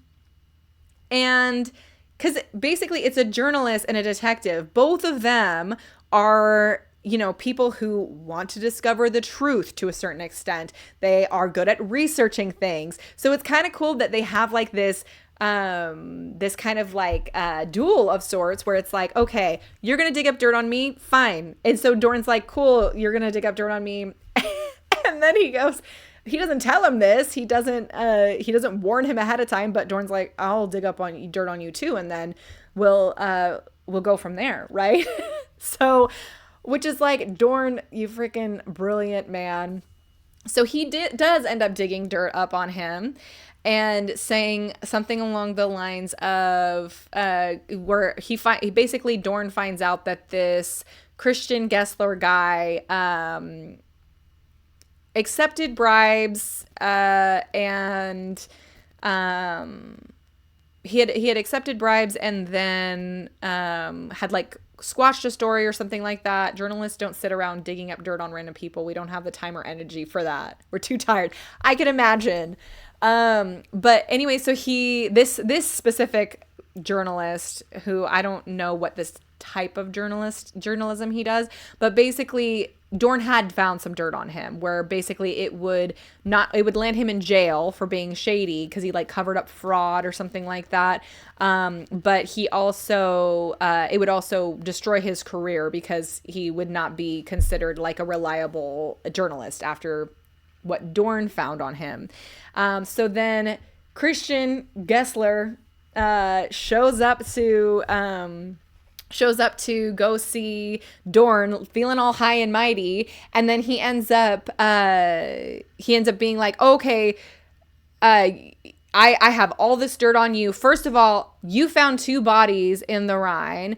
And then also there's this missing person and you haven't found him yet. And so he's basically calling the police department incompetent. He is pointing out that the police department has hidden from the public that there were bodies or people pulled from the Rhine and a body pulled from the Rhine. And so anyways, that is how he doesn't reveal his sources or whatever. And so anyways, Christian's like, gotcha, has this gotcha moment. And Dorn's meanwhile sitting back like, oh, and I love, okay, small little detail. So we've talked about how Dorn has this like coffee addiction or whatever and how much he loves coffee. While he is getting stressed out by this Gessler guy, he stops drinking coffee because he can't stand the sight of it because it's the same color of his hair, but he starts drinking it again the moment he's like, no, I've defeated this foe. I can start drinking coffee again. So anyways, so Dorn's sitting back listening to Gessler, thinking that he's got him. And then, was the coffee addiction based on your own personal life? That's what I was thinking too, just based off of Megaverse and how she ended that one, if there was a coffee addiction involved with that. And she's inserting that character. I'm ashamed to admit it, but yeah, kind of. Gotcha. So anyways, then he's like, okay, so you think you got all this dirt on me. I literally have 10 billion times more dirt on you, because he's a detective, guys. Like, and meanwhile, Gessler's like, I did not think this through. You did what? Like, okay, I don't want to go to jail. And okay, I have this really funny, okay, actually, I think I actually have the screenshot, but on my computer, but it's really funny because, so Christian goes, wait! Christian Gessler threw his hands in the air in defense. Okay, deal. I'll tell you everything I know. And it reminds me of that scene from The Princess Bride that I talked about a few weeks ago, where he's like, rip off his arms. And he's like, oh, you mean this key? Because he's like playing it cool, playing it tough, playing his cards close to the chest until he's threatened. And then he's like, oh, wait, I got it. I know, I'll help you or whatever.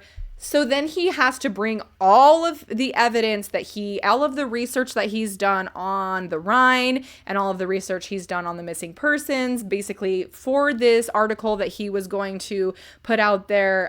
So Christian has to like bring it to the police station as part of his way of saying like, don't put me in jail. This is everything I have on the case or on the research that I did. And basically it's nothing. It's nothing that is helpful to the case at all. But then Dorn's boss, Mr. Wolfgang, the guy we love, he is like, okay, now we're all going to be working on this case together. So now Christian Gessler and Henning Dorn are working together on this case of the, of basically where did this woman come from? Where did this man come from? Why do they have amnesia? Blah, blah, blah. So I loved that. Now they have to work together. That was super, super fun. Anyway, I thought it was great. So then we're later into the story and they're all working together trying to figure out what's going on in this case. I don't know if I'm frozen, by the way. I'm just showing me frozen up on the screen. But they're all working on this case. And then Dorn takes Fraulein, his friend, to go to the gravesite of his sister who had drowned in the Rhine like 9 years ago. And he takes her just to go, is on her death anniversary, takes her to the cemetery and just as for like moral support and to get her out of the hospital. And he just thinks it was an okay idea to do that. And maybe he needed her. I don't know. But anyways, this was a really sweet quote that I really, really like. And it said, for a place meant to symbolize death, life made itself known at every turn. It's talking about the birds and the plants and stuff at the cemetery, which I thought was a really, really good line. I loved that. But then who shows up but the female predator herself, Melanie Schneider. Gosh, I hate her. This is what she said when he's there mourning his dead sister. She died when she was like 14, I think. She died when she was 14, and he's there mourning his sister. I'm guessing it's part of the reason why he is the way he is. Probably part of the reason why he became a cop. Hello, I haven't read that book. You should. It's great. It's on Wattpad for free if you want to read it. So this is what she says. Melanie, when she shows up to him, bombards him at the cemetery while he's mourning his sister. Am I not allowed to visit the grave of the first person I ever conducted an autopsy on? How dare you, madam? I will freaking rip your head from your body, you dumb whore. I cannot stand this chick for this line. Lost in Blue, highly recommend, and it's a quick read. I'm so mad at this character for saying this. I was so pissed off. So, one, she always treated him so callously, and it's because, and he never liked her. And he didn't like her because she performed an autopsy on his sister and was disrespectful and really cold and callous about it when it was his dead sister. Oh my gosh. I was so pissed at Melanie for this. If I didn't already hate her, which I did, I definitely hated her then. Again, secretly wishing that this book ended in her freaking death. I was pissed. And then she whispers in his ear, be careful. You know, you might be a little bit distracted, but you're a little girl sneaking out of the hospital in the middle of the night, which, by the way, does not come up again. So I wanted to know what that was about. But yes, that is something that really pissed me off. Sorry, just backing up a little bit. I do have another quote. So that after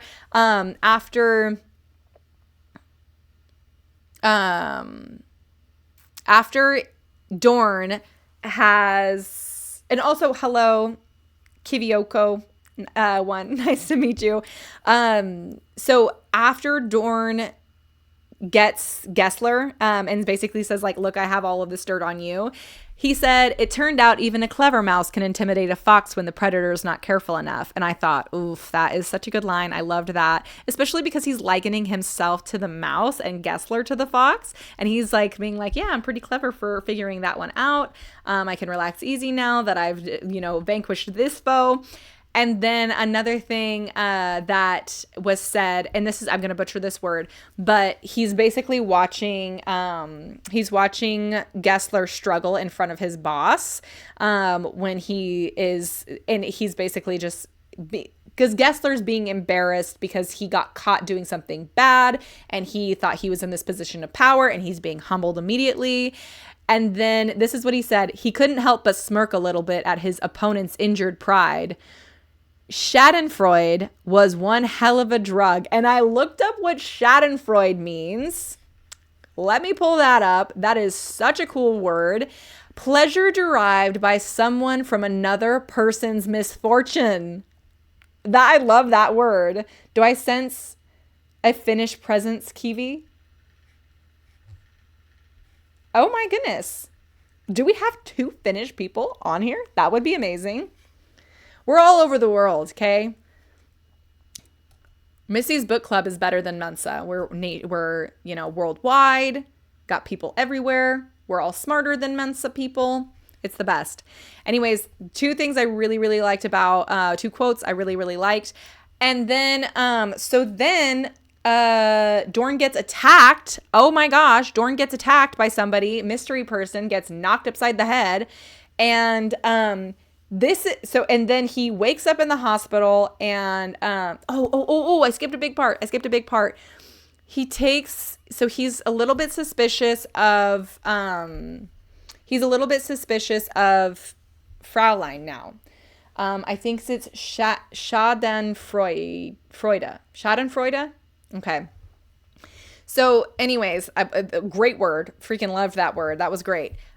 So now Dorn, Gessler, and his boss are all working on this case now. And these are the theories that they came up with. 1, Reuven Dorn was the real culprit, as in the guy who lived the Nazi who lived 100 years ago that killed the boy, right? The boy that he's supposedly related to. Reuven Dorn was a real culprit, maddened at the fact that his lover tried to take his child from him to elope with another man, and out for revenge, he killed his own offspring and dumped his corpse in a coffin into the Rhine. Since Fraulein isn't blood related to the young boy, it is certain she wasn't the author of the journal. It is assumed she may have been Reuven's lover after the original one eloped. However, this theory was based on many assumptions and therefore lacked evidence. Also, making the assumption that Fraulein is over 100 years old too. So definitely flawed. So these theories are trash, in my opinion. Although the genetics do show that they have that Fraulein has some sort of mutation that she and the boy have in common. The boy that was found dead have in common, and N, who is the mystery man who also has no memory, was pulled. They all have the same mutation. So it's like maybe she is a lot older than she looks, if whatever that mystery mutation is. The second theory is Fraulein was the one behind it all. She killed the little boy and faked amnesia to appear innocent. Using the name Reuven was a strategy to divert attention from herself. In conclusion, the Dorn ancestor would be innocent concerning the murder of his own son, but as his own son, and it was said earlier that it was an uncle, by the way, but as for the journal and what happened to his lover remain unclear. Oh, the boy would be his uncle. Reuven would be the grandfather. That answered a huge question for me. Sorry, I got confused.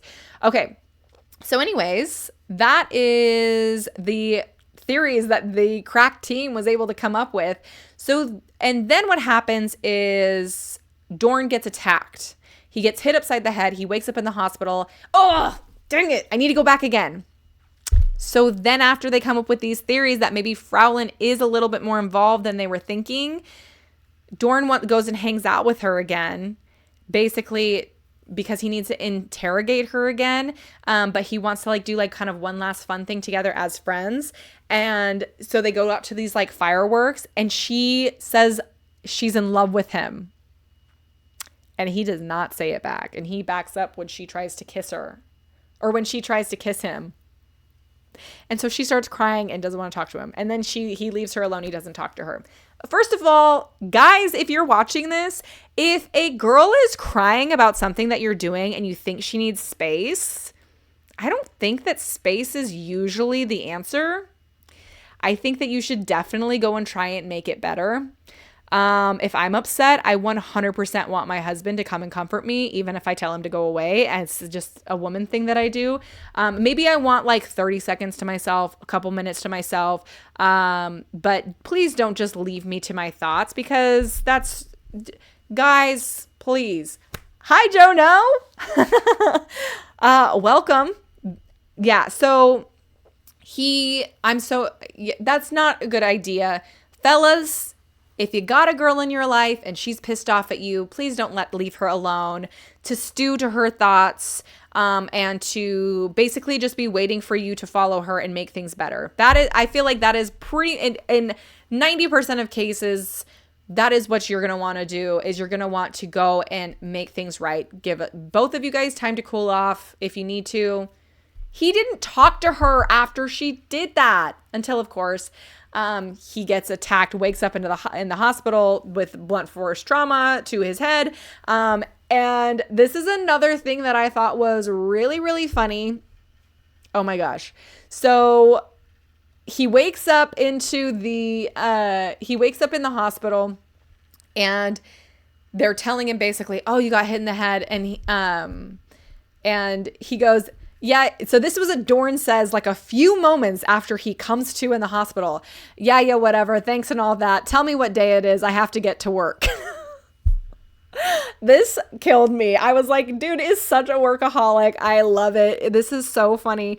Dorn heaved one of his stiff legs out of the creaking bed's ledge. That was hilarious. He's just seriously so into his work. It's awesome.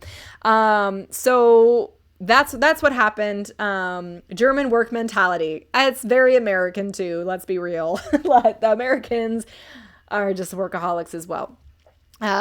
So anyways, then everything clicks for Dorn. He asks Fraulein, have you told anybody about what happened? What about the boy that you were found with? Have you told anybody about, because this is not public knowledge. And so he said, did you tell anybody at all about the boy that was found in the coffin with you? And she's like, no, I promise I haven't. Then he clicks it together. So mystery man number 2 becomes the number 1 suspect. Hang on a second. Krisha, really quick, am I okay to get into spoilers or should I not? I'm going to pause and wait.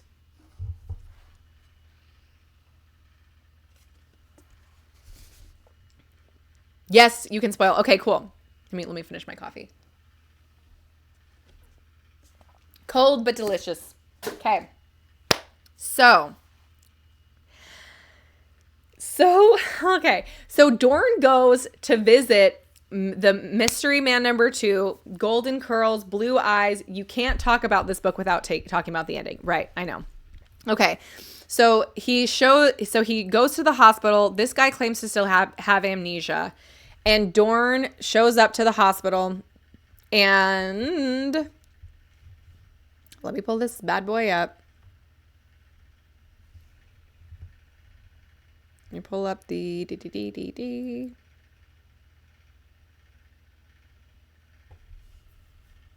I want to quote this. Okay. So this is what he says. The one who is behind all of this is you, N, right? The blonde's eyes widened. He closed the book. Dorn, what do you mean all of this? Dorn narrowed his eyes. Drop the act. It's you. It simply had to be him. He was sure of it. I really don't know what you mean. Oh, hi, Cherry. Welcome back. Henning snapped. It took me a while to remember, but as soon as I did, I realized there's something you could have never known. It's about the little boy. Tell me, how did you know he was in that coffin next to Fraulein? And wrinkled his brow. Fraulein told me. She didn't. I already asked her. Horror struck. The male cupped his hand over his mouth. Why did she lie about it? That's horrible. She didn't. There is no reason for her to lie. If she were the true culprit, she would have told she would have told a lot more people about the kid, not only you. She would have made herself look more like a victim instead of obeying my instruction to keep quiet. N shook his head, his curls bouncing in motion. Dorn could only focus on the golden hue, bearing striking resemblance to Frauleins. I'm really disappointed you solely base your assumption that I have something to do with everything on something like that when I'm a victim myself. Basically, Dorn is saying, no, you're it. We can discuss the Odyssey at some point for obvious reason. Oh, good idea. Good idea, B. I'm not accusing you based on one single statement. Lots of stuff doesn't add up with you. You know what's weird? Soon after that one husband disappeared back in May. So remember, there was a missing person. There was a husband that went missing. Soon after that one husband disappeared back in May, you were salvaged from the Rhine. Wouldn't that be the perfect motive to fake one's own death, Herr Schrödinger? I love villains who review themselves through info they have no other way of knowing. So fun. I know. This was so fun. I loved it. So basically, this dude was living on... Okay. He accuses him of being a man who was wearing like a brunette wig and changed his eye color with like color contacts or something. And because he's like, you look just like the missing person you just look just like this missing person that this woman has been looking for, her husband. But what were you doing at the Devil's Sacrament? Yes. Anyways, so, and by the way, if you've seen Squid Game, there's a part in that where he's like, how did you know my name? Like, sorry, Squid Game is amazing. The second season is phenomenal. But so basically he's saying, no, it was you. You knew things that you weren't supposed to. And just too many things tied up. And he's like, you're the missing person. You're the person who killed the boy. You're the person who's been putting in these coffins. It's all been you this whole time. And his name is N, and he's pretending to have amnesia. So you'd be surprised what a simple wig and contact lenses and a pair of black glasses can change one's look. Yes. I was shocked at that. I thought that for some reason, I was like, that man is not missing. He's run away. He's like cheating on his wife and he ran away. That's what I thought was happening.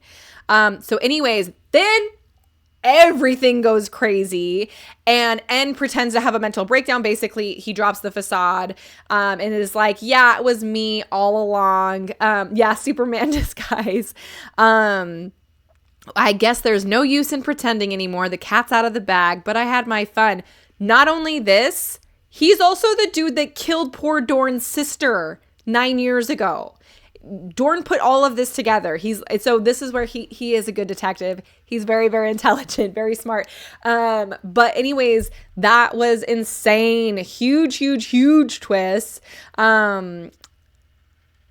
So then he goes crazy. Then Dorn is forced to leave the hospital. The nurses kick him out. Like, they're like, you're giving him like a mental breakdown, whatever.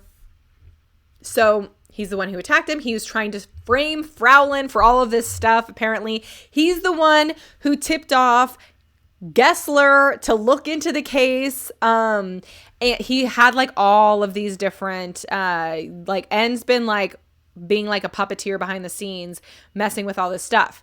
And okay, so I have a theory that it was not Fraulein sneaking out of the hospital at night. I have a feeling it was N framing Fraulein for sneaking out at night. I have no idea. Anyways, and I don't know what Schneider had to do with all of that. So then, oh my gosh, suddenly Fraulein and N are missing. They're gone. They're nowhere to be found. Okay?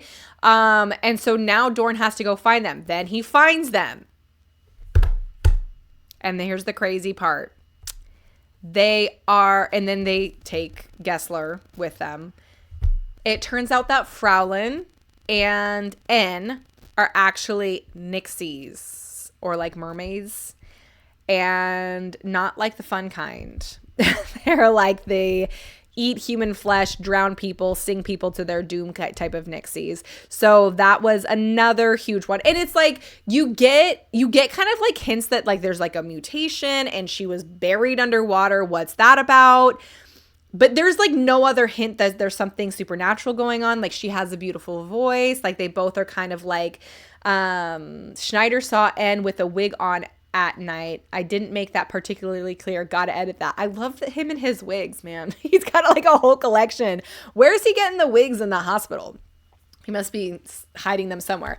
Anyways, so then it's like, oh my gosh, yes, this all makes sense. There's a reason why they're so old. And then Gessler doesn't know how to swim. Then Dorn has to save him. And meanwhile, N is just messing with them. And you never learn his name. Stealing them from cancer patients probably. He uses wigs to get out of hairy situations. Yeah, that was a little bit dark, Cherry. Thank you. So anyways, so then we're in the Rhine. They're playing around in the Rhine. He saves Gessler from drowning only to get sucked underwater himself. By the way, loved that action scene. Very, very graphic. Loved the claws. Loved the near drowning. Amazing. So I didn't catch that. Ellen and your puns, brilliant. I have a thing right now. I'll have to hop up. I'll leave you with the pun. Thank you. So yes, this was insane. They are going back. I'm going to pull that photo back up. Hang on. Bear with me here. So then we go back to the Rhine. And so basically, long story short, she gets her memories back. Fraulein gets her memories back. She is Lorelei. And you can all make fun of my dumbass theories without me. I don't think we're going to have time to. This is taking me so freaking long. Anyways, Lorelei is this folklore in German history or German folklore about a woman who would sit on the edge of the Rhine, and she would sing at the sailors who were passing by. And as they would sing, they would get so distracted that they would crash and die.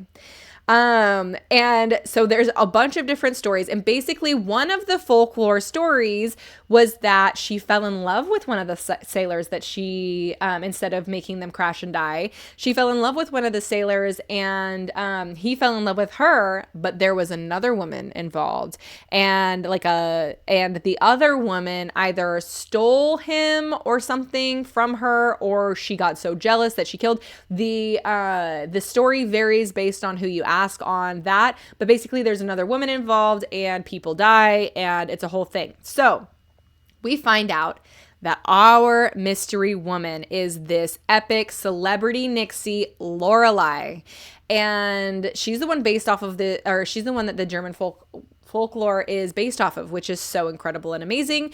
Anyways, so she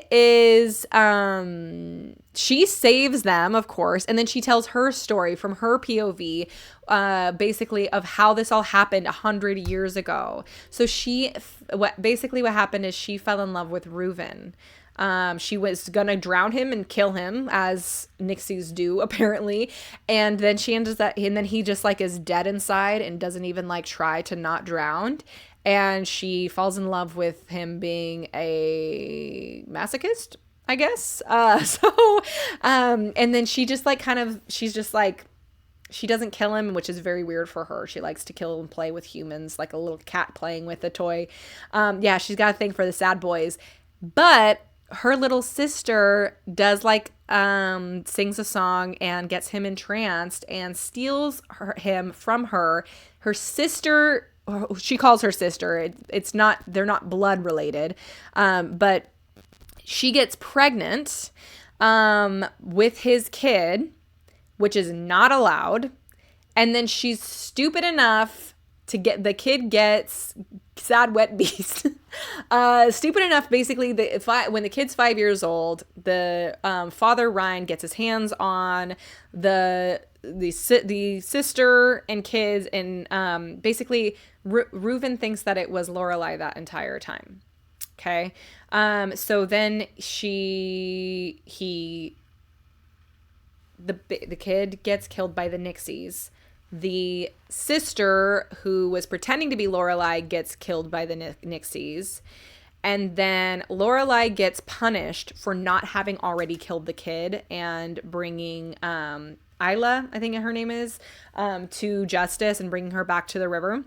So anyways, so it's very, very tragic at the end. And then she basically says, you can bury me in the Rhine as punishment.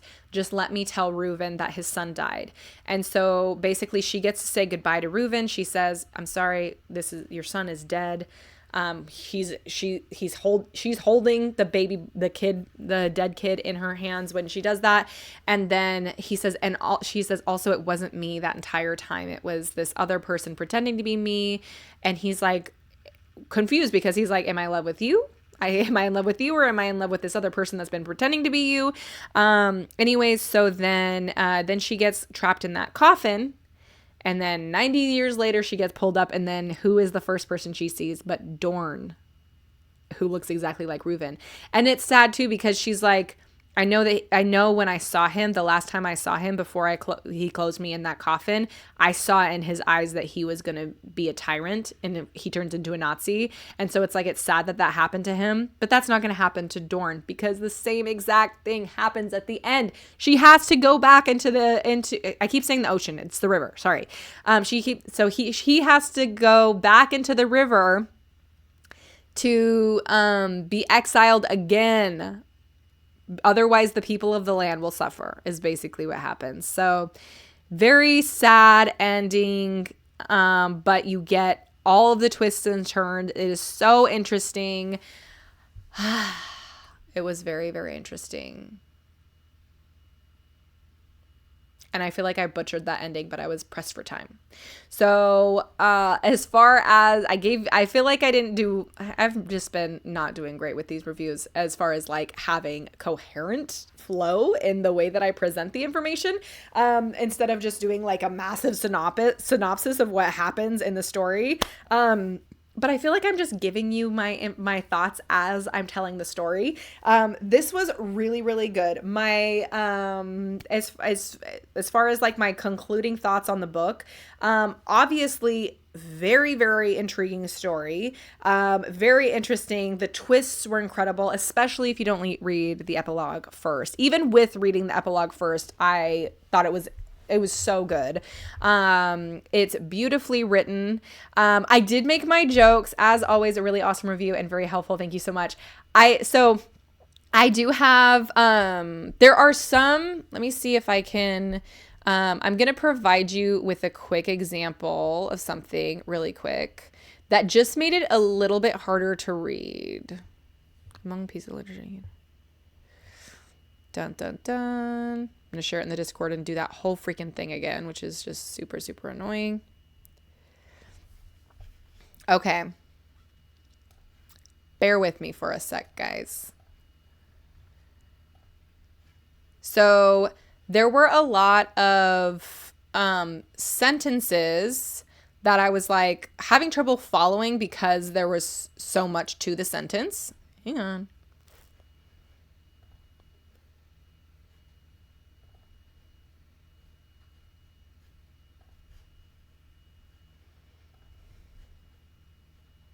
Okay. Among the pieces of literature he had brought her, he had put, per her request, several history books. So I don't think that grammatically there is actually anything wrong with this sentence at all. It's just hard to read. So I would say instead of breaking things up and like kind of changing their order, looking at some of your sentence and saying, okay, can I make this a little bit more fluid? Just because I had to read this a few times to be like, wait, what is this sentence trying to say? Among the pieces of literature he had brought her, he had put, per her request, several history books. Now that, again, that sentence makes sense. And I don't know if it's grammatically incorrect at all. It's just hard to read. So there was just stuff like that where it was like, okay, that's a little bit extra commas, a little bit extra sentence than I'm used to read to try. And I had to reread it to be like, okay, what is this again? And then I made my jokes in the Discord about using the word orbs instead of eyes, because and I have nothing against using saying orbs instead of eyes for people who have like used the word eye to like if like eyeline and eyes and like eye color and then saying orbs to describe them like every once in a while it makes sense sometimes. However, it's jarring to see orbs so many times instead of eyes. And it's kind of this joke that people make about fan fiction and orbs. So they like kind of like link the two for some reason. And it's called purple. Let's see here. I was searching for synonyms for eyes and ended up using orbs, but I realized it's cringe. Definitely going to change that. Almost every single situation, you can use the word eyes. I don't think that it's being used too much at all. Like you use orbs way more than you use the word eyes. And I think that eyes is going to be a more appropriate, or gaze or focus, like because a lot of times you're not even referring to their like what's going like her actual, because when I think of orbs, I'm picturing like a circle in their eye socket. Eyes is always better. Yes, eyes is always better. But yes, so that was, and I had to include that in my stuff because I've just heard, there's so many jokes about it that I was like, okay. I was like, I got to say something about the orbs, because every single time it popped up, it was like almost like jarring. Like I was in the story and then all of a sudden orbs would happen and I'd be like, oh, okay, I got to get out of here. Yes, orbs kind of seems more like saying eyeballs instead of eyes. If you look for synonyms of gaze, it's better. Yes. And her eyes are described so frequently because they're such a bright blue and they're so important. And she comes off as this like innocent, beautiful thing, by the way. And by the end of it, you realize she is a vicious man-eater. It is, that's another twist that happens, by the way, is that you think she's this like sweet little thing, innocent and lovely and quiet and has a beautiful voice and likes to sing and dance. And then she literally for fun drowns people and like sinks her teeth and her claws into their flesh just for entertainment. And she sings to them just so they'll crash their ships and drown. Like that's her hobby. So yeah, she's just girl bossing. And she falls in love with a man who has no soul. And then like once she loses her memory, she's like a different person. And then falls in love with this nice guy. And it's like, you can tell it's like a different, they are two different people. But when she gets her memories back, you can see kind of more of like this fanged person come to life. That's some stellar advice. Thanks. I'm going to look for synonyms for gaze instead. Going to cut those orbs out. Cut the orbs out. But man, the way that you write, I love the details. I love you do an excellent job of pacing. You do an excellent job of setting the scene, the twists and turns. You are such a good writer. I absolutely loved this book. I'm not surprised. Irises is another one. Absolutely. If you're describing like the color, I'm not surprised that you won the grand favorite for the Ambies. This was brilliant. I loved it. I loved the main character. Let's be clear. I absolutely loved him. I could have lived with a lot more of him. I could have, like I said, when I first met him, I was like, okay, but why is he doing this? I want to know more about what motivates him. Why is he workaholic? Why doesn't he have any friends? Why did he want to become a police officer? Why? I want to know everything about him. I don't want to ruin the character, of course, by putting too much in, giving you too much on him. But anyways, that is what those are like my concluding thoughts, is that it was amazing. The pacing was phenomenal. The characters were phenomenal. The plot was the freaking bomb. Oh my gosh, amazing plot. It had everything. Like it was like a murder mystery, and then it had this incredible twist. And it wasn't like, because I've read books before where it has this twist and you're like, what the hell? That's what was going on? And it's sci-fi and you're like, no, not that. Not in this one. This was great. I loved it. I loved it. So well done. Such a great book. I love it. Loved it. Entire book. On a special occasion, you can use irises. Yep. Cherry's always got good advice, dude. If she had time to do these reviews, they would be 10 billion times better. Or if she just gave me her advice and then I spoke it for her, I think like she's seriously the advice queen. She's been writing since she was a baby. And I swear everything that comes out of her mouth, well, out of her keyboard, is pure genius. I absolutely adore everything Cherry says. So yeah, amazing book. I wish that I've been talking about it for 2 hours and 10 minutes, and I wish I had more time to talk about it. It was so good. It was so good. I am excited to read more of your stuff, and I actually do plan on going back in Megaverse to see if there's any characters that were, oh, is Dorn mentioned? I'm trying to remember if I remember his name. In another life, I was a very successful editor. Yes. Oh my gosh. Of all of the times I've had you read my first chapter, I probably owe you like so much money. Dorn is mentioned. Okay, I gotta go back. I'm gonna read it today and go back and find out. I'm gonna have to go back and find out like how he's mentioned. So, but I feel like I remembered that name. Anyways, Gessler as well. Oh yes. Okay, first of all, not expecting to like Gessler as much as I did. There was just something about him, you know, where it's like you have this like character who's like easy to hate, but also like he's kind of like someone you not somebody that you like love to hate, but like somebody who is like, okay, he has no morals, he's looking out for number one, but he had so many redeeming moments. I mean, he saved Fraulin's life. I left that part out. He saved her life by getting back in the mix, and he was not pervy with her at all, gave him his vest to cover himself up. He was just kind of eccentric, and I feel like he wants to be the bad guy more than he is the bad guy, but maybe he is a little bit of a bad guy. I don't know. I love bad guys. I love complicated characters. Gessler's that funny side character you hate first and then grow more attached to later. Absolutely. Spot on there.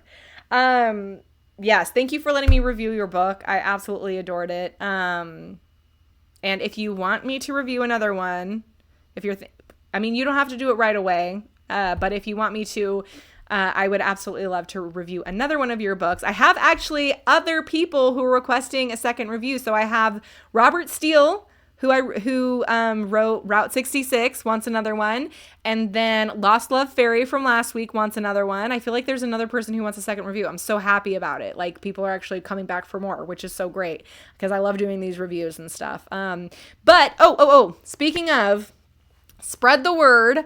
Next week, we are so back. What up, fam? What's up, Dom Rocks Music?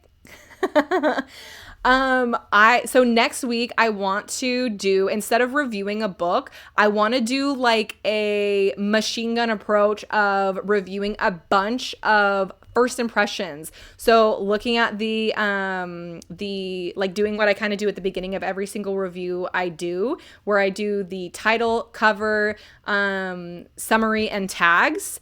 And then giving my first impressions on basically like, how's your blurb? Would I want to read something like this? Why would I? Why wouldn't I? Like, and I kind of want to do something like that. So I'm going to post something on Wattpad to say like, hey, next week, if you're interested in this, like, reach out to me and I will add you to one of the people that I do a first impressions review on, where I don't read any of the actual content of the book, but just read like what a prospective reader would get. And because I think that would be good. So spread the word, because I'm gonna want to do like a bunch of them. Hey, thanks for following, Dom. So anyways, that's the plan. So anybody watching right now, if you're interested in getting your first impression review, I will absolutely would love to read it, or review it, next week, and see if I can get a lot of people to submit there. You don't even have a book. Who has no Wattpad? Okay. I was like, I've definitely read like some amazing first chapters of your books, but I've not read anything on Wattpad. And by the way, I think very frequently about your fan fiction of The Invisible Planet. Okay. We need to, y'all writing books. Yep. This is The Golden Child. Yes, absolutely. I need to write more too. It's very good. Very good. I think about it all the time. In fact, I forget it's not canon whenever I'm reading The Invisible Planet. I forget that it's not. And The Guardian's Daughter. Yes, Dom, we are, well, not everybody here. Is everybody here? I don't know. A lot of writers basically tried to start a book club, ended up being more of a writers club. It's definitely more of a book club or a writers club than a book club. We all either read or write. I do both. I feel like I split my time evenly. I do a lot of both. Currently discussing. Okay. Oh, gotta get rid of my spoilers. I did spoil the crap out of that book. But yeah, next week, I know how to read and write, but not like that. Damn. You never know. I didn't, the very first thing I ever wrote was like 2 years ago. And I'm just rewriting it. But it makes you appreciate whatever you read a lot more, which is really fun. If you ever want to just be like, hey, I have an idea. Heroin. Mm-hmm. And I realized that if you name a book Heroin, people might think, oh, are you talking? I write lyrics, though. That is awesome. That makes sense. Dom rocks music, that you write lyrics. Dom, do you have a Twitch where you share some of what you've written?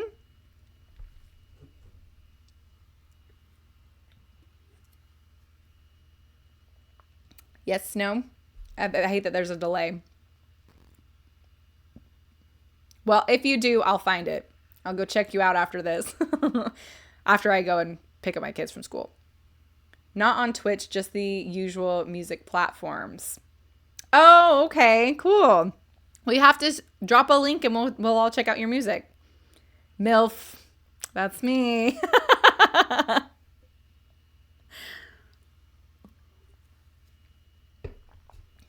Thanks so much. Yeah, we'd love to check you out. Let's see here. Okay, I do have to go. I love you all dearly. Spread the word if you want me to. I'm gonna crap. Just messed up my thumb. I forgot my nails were wet still. See you next week. Bye. B. Love you, you darling woman. Oh, speaking of, I am going as soon as I finish The Idiot, I'm going to read Eleanor and Park right before Valentine's Day. And I'm not doing a Valentine's Day stream. So, I mean, I'm 2 weeks ahead, but still. I have to finish The Idiot first. So, I love Eleanor and Park. Yeah, I bought it because you had recommended it. Let's see. I don't even know where I put it. Oh. It's right here.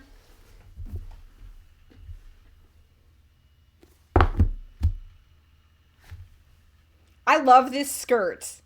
It's amazing.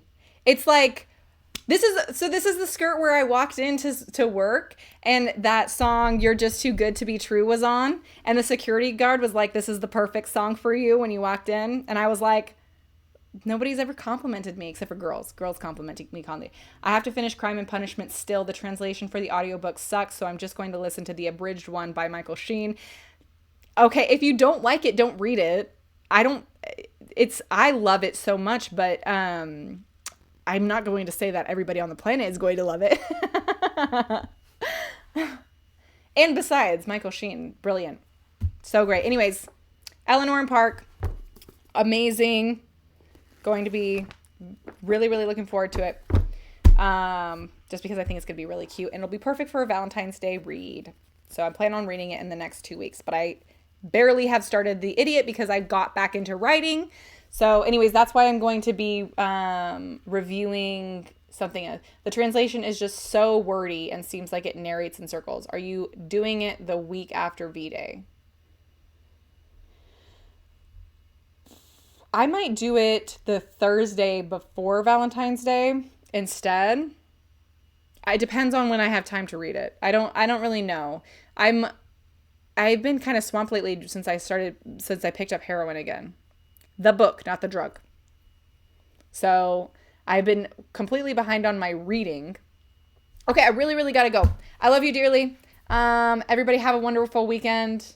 The snort that left my body, I don't know what you're talking about. Are you know because I'm not doing drugs?